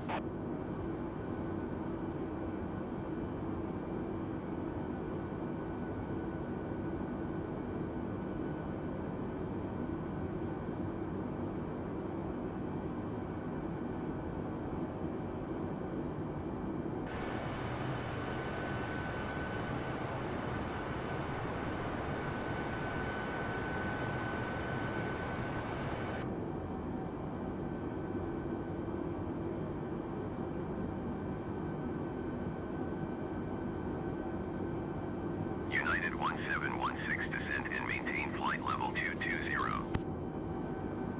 Descent and maintain flight level 220 United 1716. Okay, time to descend.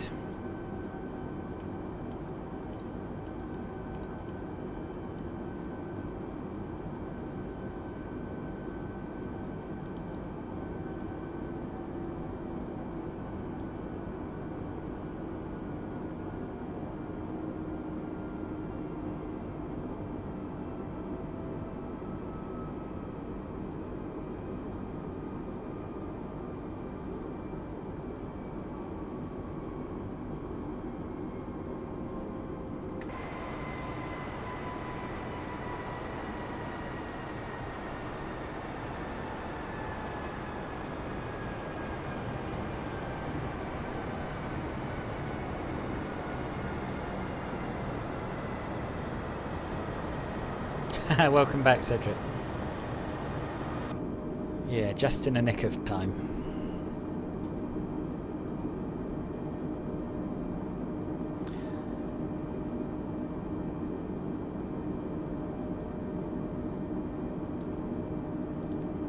So we've planned for a Pitbull 1 approach, landing on runway 07 with the ILS. And the real world weather is very cloudy still, with it's overcast with cloud bases at 600 feet according to the METAR. It's cleared up rather nicely for now, as you can see, not many clouds to be found. And we'll see whether or not the live weather's working. It is a little bit intermittent, but worst case scenario we have a lovely clear approach and do some sightseeing. Best case scenario, we find that we pop out of the cloud at exactly 600 feet.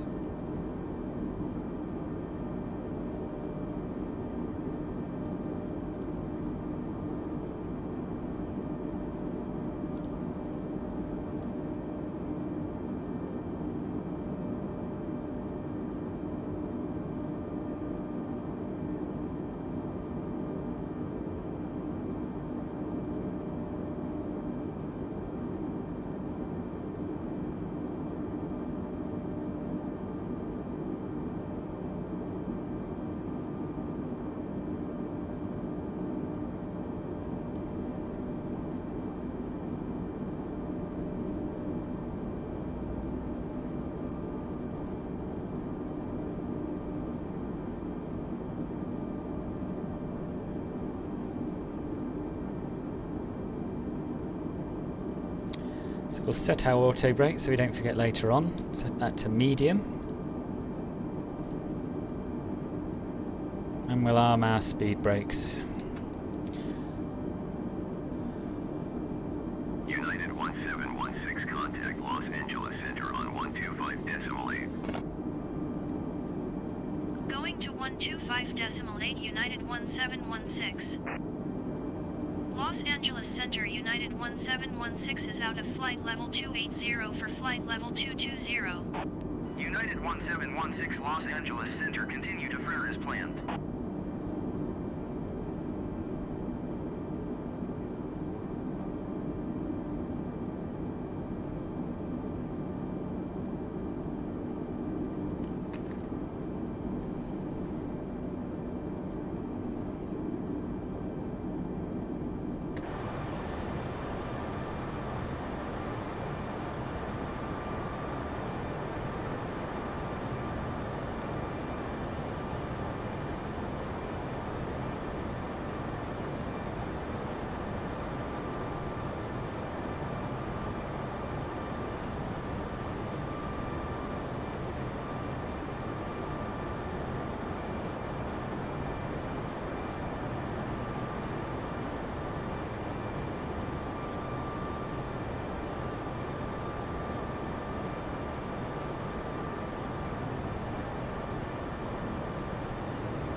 So what you missed, Cedric, was me struggling to choose a transition for the star, and we decided to go for the GoLet transition, which is this waypoint here, which will give us a pretty straight downwind leg right onto base and then line up with the runway on the ILS. But it messed up the flight plan in the FMC a little bit, so I had to delete some waypoints. So we are going to hope that we can request this particular approach from ATC, because otherwise we might be a little bit pooped.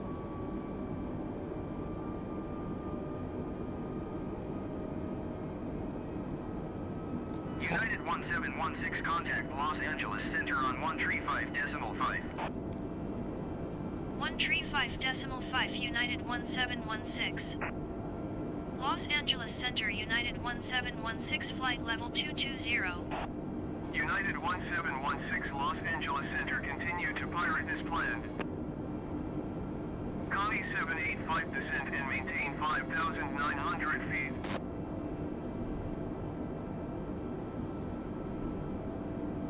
United 1716 descent and maintain 12,000 feet. Descent and maintain 12,000 feet United 1716. Yes, we should have plenty of fuel. Yeah. 5,900 feet, Connie 785. Connie 785 descent and maintain 5,200 feet.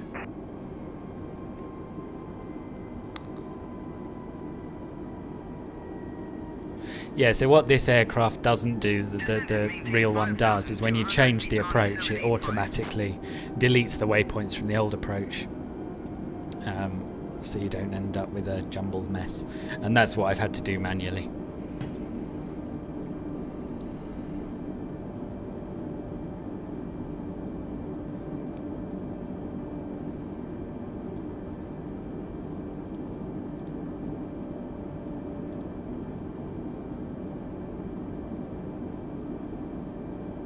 So the local altimeter setting for Santa Barbara was 29.87.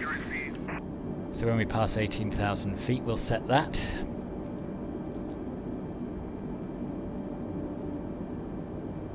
Descend and maintain 5,900 feet, Connie 785.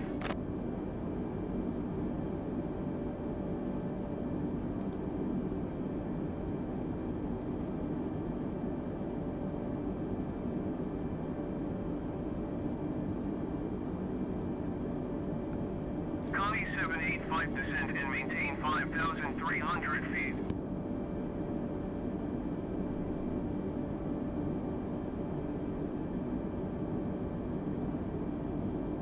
Descend and maintain 5,300 feet, Connie 785.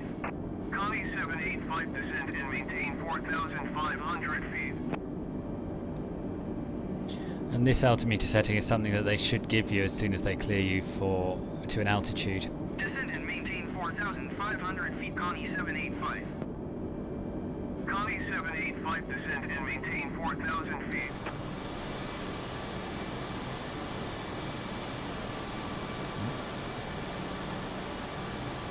Descend and maintain 4,000 feet, Connie 785.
Just check the radios and make sure that ILS is tuned in.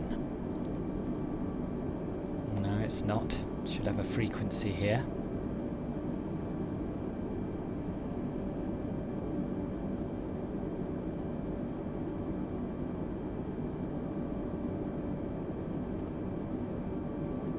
is the same problem we had the other way, isn't it, at Denver?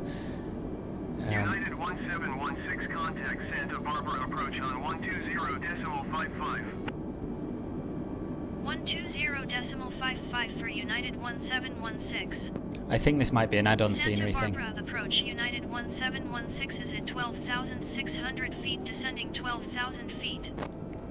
United 1716 Santa Barbara approach continue to Kwang as planned. Altimeter 29.86. United 1716 contact Los Angeles Center on 135.5. So I've turned off the AI 135.5 control of for the United comms because I want to be able to 1716. request this approach if they give us a different one. Very strange that we got handed over to approach and then back to centre, but anyway, we'll do it. Los Angeles Center United 1716 12,100 feet. Connie 785 contact Los Angeles approach on 128.2. Oh, I thought that was us being handed off. United 1716 Los Angeles Center continue to Kwang as planned. Altimeter 29.85. 128.2 for Connie 785.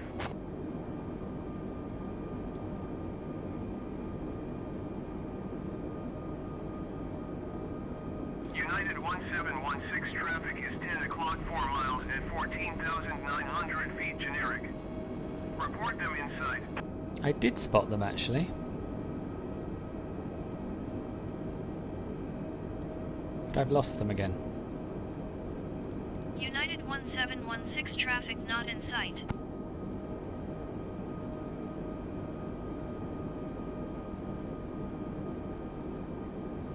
United 1716 descend and maintain 3,500 feet.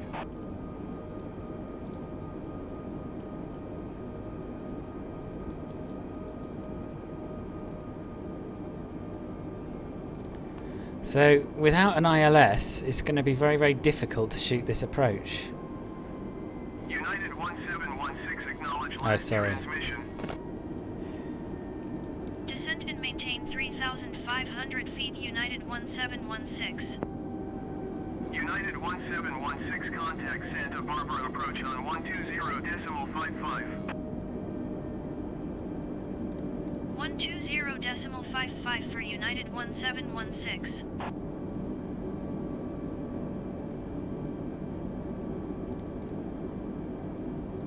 Santa Barbara approach United 1716 is at 10,700 feet, descending 3,500 feet.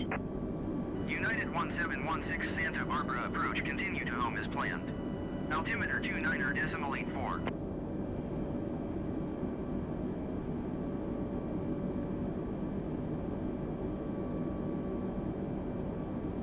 Right, so below 10,000 feet, we'll turn our landing lights on.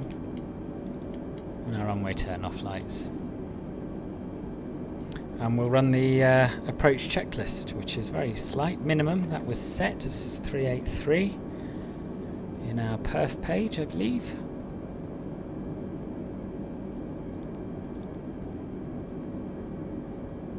Oh, 213. Totally wrong. 213, that's set. Engine mode selector is normal. EFB we don't have.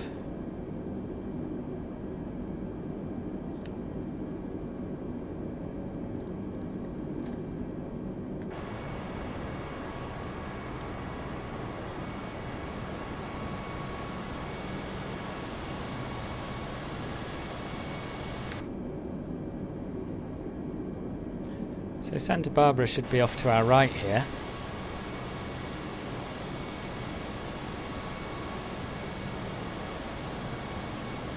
Yeah, it should be somewhere here. Can't quite see it. But there's no sign of this 600 foot overcast at all. Which means, firstly, that the live weather isn't working properly. But secondly, we should be able to make a visual approach even if the ILS beacon doesn't work for whatever reason.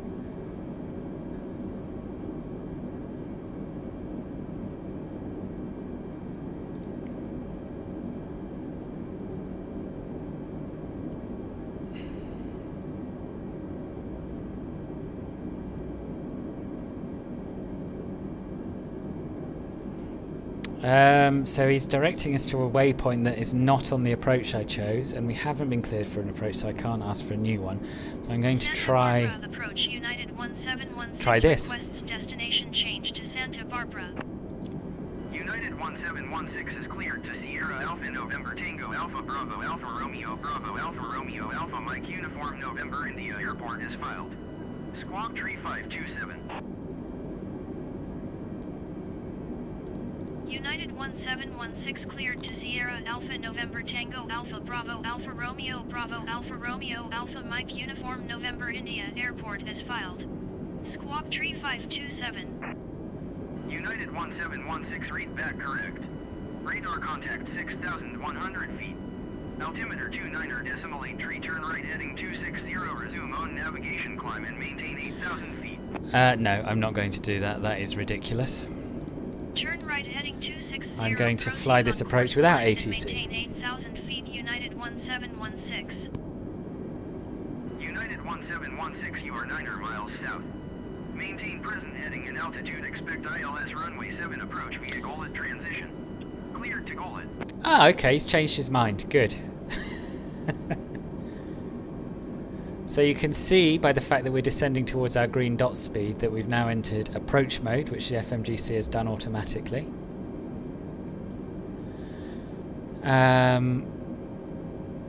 So we're descending to 3,500, which is good.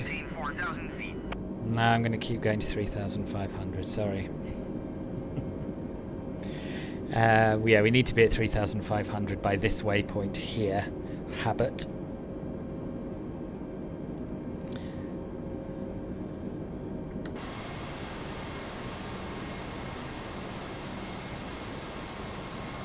So yeah, I think you can see the airport over here. Yeah, you can see the runway approach lights. It's just a real pity the ILS isn't working. 1716, did you hear my last transmission? I'll give the comms back to the co-pilot. 4,000 feet, expect ILS runway 7 approach via Golet transition cleared to Golet United 1716. Okay, so he's saying 4,000 feet, and the FMGC is also saying 4,000 feet at Loba. So I've changed my mind. We will listen to him. That is not... Oh yeah, it is in my flight plan as well. Fine, fine. I just got a bit worried that he didn't know what he was doing after the climb to 8,000 instruction. So this is a good indication of the difference between selected altitude and managed altitude mode. So we're in managed altitude mode, and that is going to keep us at, well, it's going to keep us at 4,000 feet because that's what our flight plan says, even though we've dialed in 3,500. If we went to selected altitude mode, then it would descend us to 3,500 regardless. So basically, you have more control in selected modes than in managed modes. Right, as we're about to turn base, I will extend the first stage of flaps. United 1716 descend and maintain 3,500 feet. Descend and maintain 3,500 feet United 1716. So now I will engage selected altitude mode, which will descend us as per his instruction, ignoring the flight plan.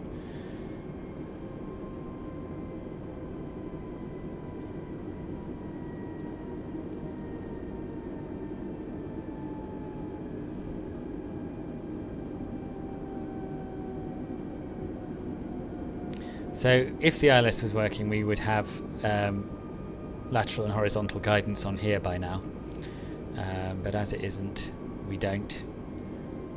I'm going to engage approach mode anyway, which would do nothing on a real aircraft, but might potentially do something here. It's just occurred to me that maybe the sim doesn't rely on having an actual ILS to fly an ILS approach. It's possible.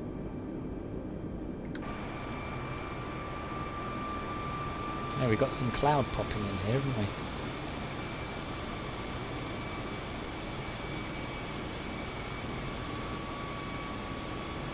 Okay, so maybe the live weather is working and it's just shifted a little bit.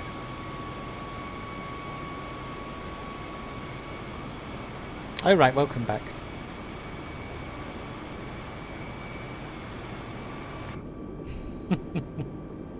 I'll try and show you the butter. I'll try.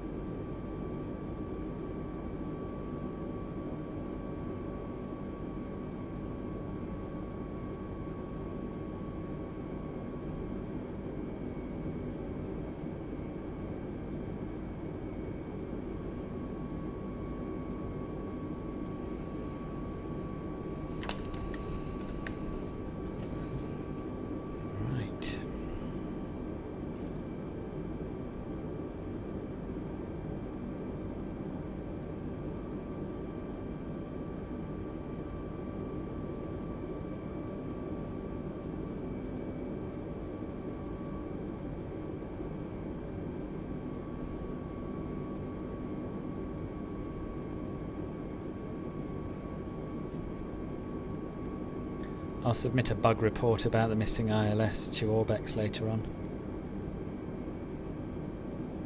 Same thing happened with their London city scenery and they sorted that out with a patch, so hopefully it's only a matter of time. United 1716 descend and maintain 2,700 feet. Descent and maintain 2,700 feet. United 1716.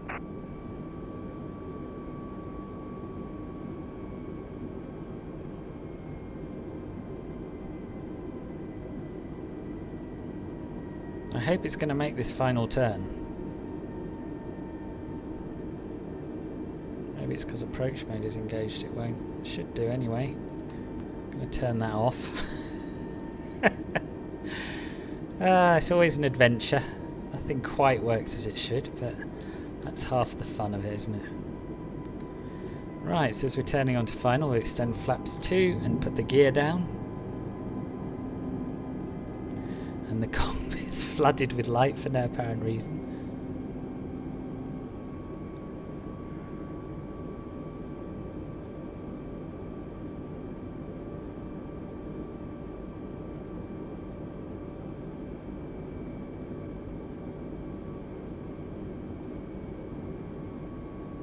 Hello, Alan.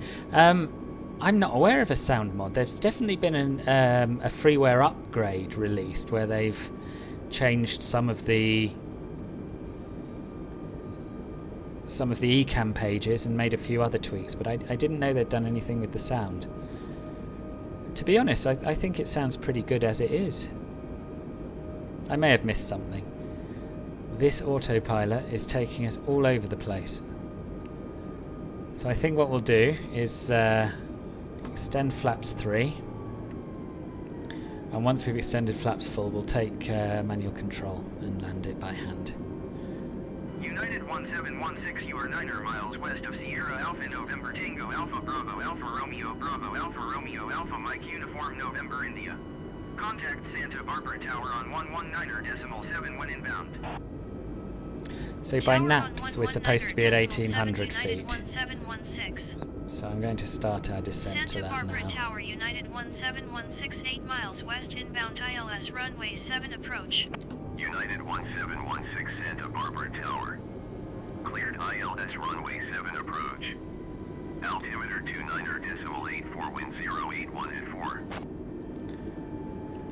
Cleared ILS runway 7 approach, United 1716. Okay, so landing checklist. Cabin secured for landing. Auto thrust speed. Go around altitude is not set, but should be 4,000. We can't set that while we're on the autopilot, so let's turn the autopilot off. Cleared to land runway 7. Wind 081 at 4. Cleared to land runway 7, United 1716. Okay, so the missed approach altitude is set. And ECAM memo we don't have on here. Should be landing no blue, and what that would say is landing gear down, signs on, which they are, spoilers armed, and flaps set. So all of that is as it should be. So let's see if I can hand fly this approach or not. Yeah, the night lighting's gorgeous, isn't it? 1000. Right, I'm going to be quiet now because doing too much talking and reading of checklists and not enough looking at my approach path. I appear to be rather low.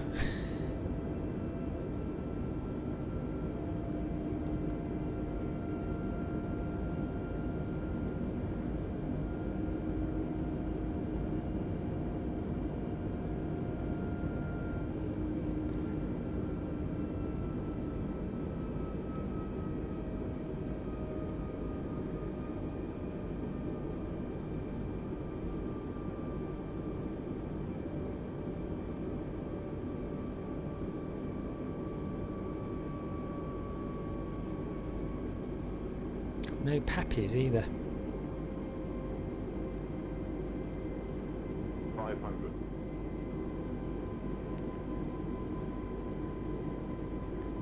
400. 300.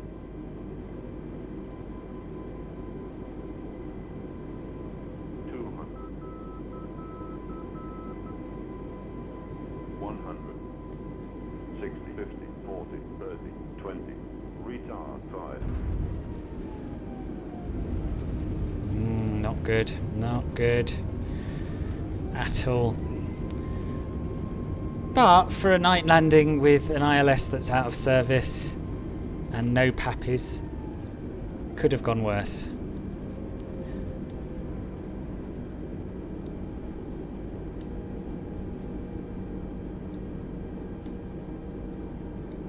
United 1716, turn next taxiway.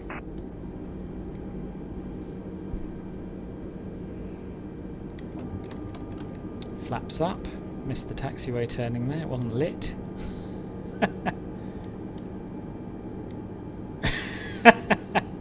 Indeed.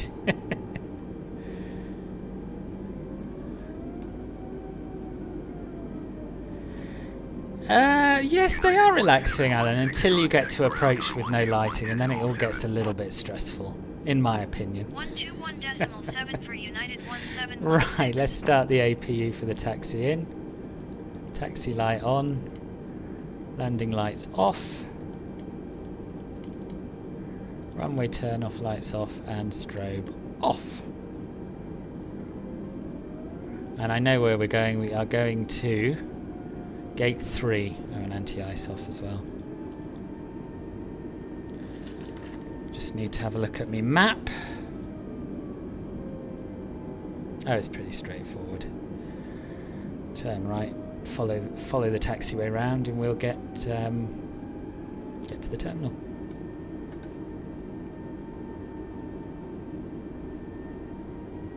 Right, next flight I'm going to make sure I fly to an airport with a working ILS, and then you will see butter. Especially if I let the autopilot handle it down to 1,000 feet.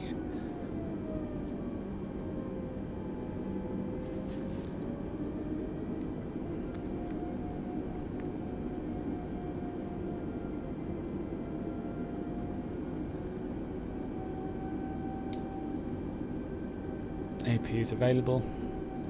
Put the APU bleed on.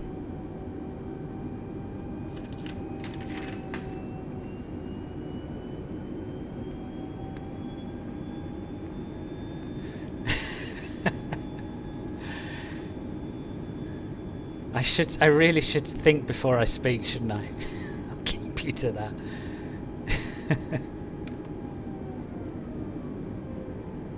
Why is there a car driving at me? Or a van? It's not what you need after a landing like that.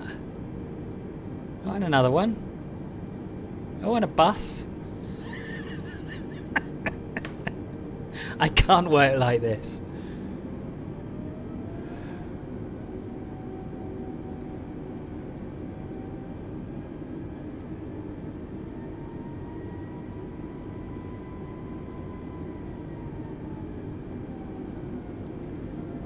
So gate 3 is just before the middle of the terminal.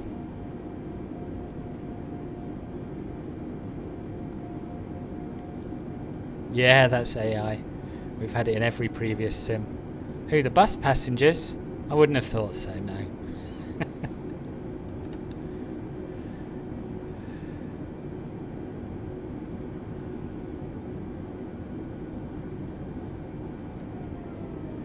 I think this will be, well, this gate will do us. I don't know if it's not gate 3, I think it's the one after it, but that's fine. It's where we set off from yesterday, so it's fitting. Taxi light off.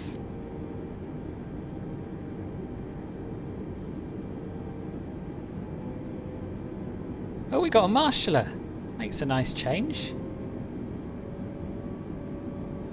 This must have been the gate the ATC were planning on sending us to anyway.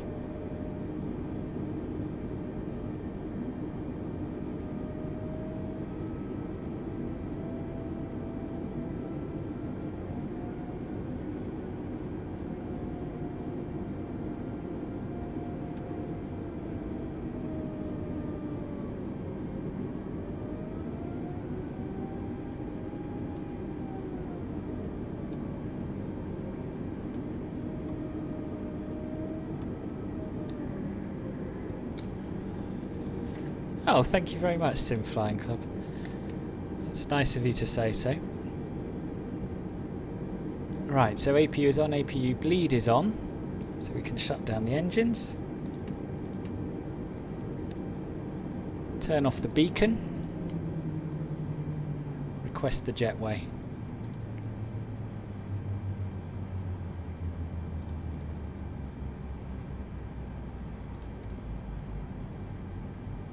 Santa Barbara ground United 1716, could you Welcome please to Santa connect the Barbara. jetway to the aircraft? United 1716, the jetway is going to be connected. So yes, I did make a promise that next time I'd make sure I found an airport with a working ILS, and I would show you what a buttery landing can be. So if you'd like to see if I keep to that promise, then do please subscribe on YouTube or follow me on Twitch. Any comments or criticisms or tips gratefully received. What else? Oh yeah, like, share, things like that. Thank you very much for being here, and I hope to see you on the next one. Take care. Have a good rest of your weekends.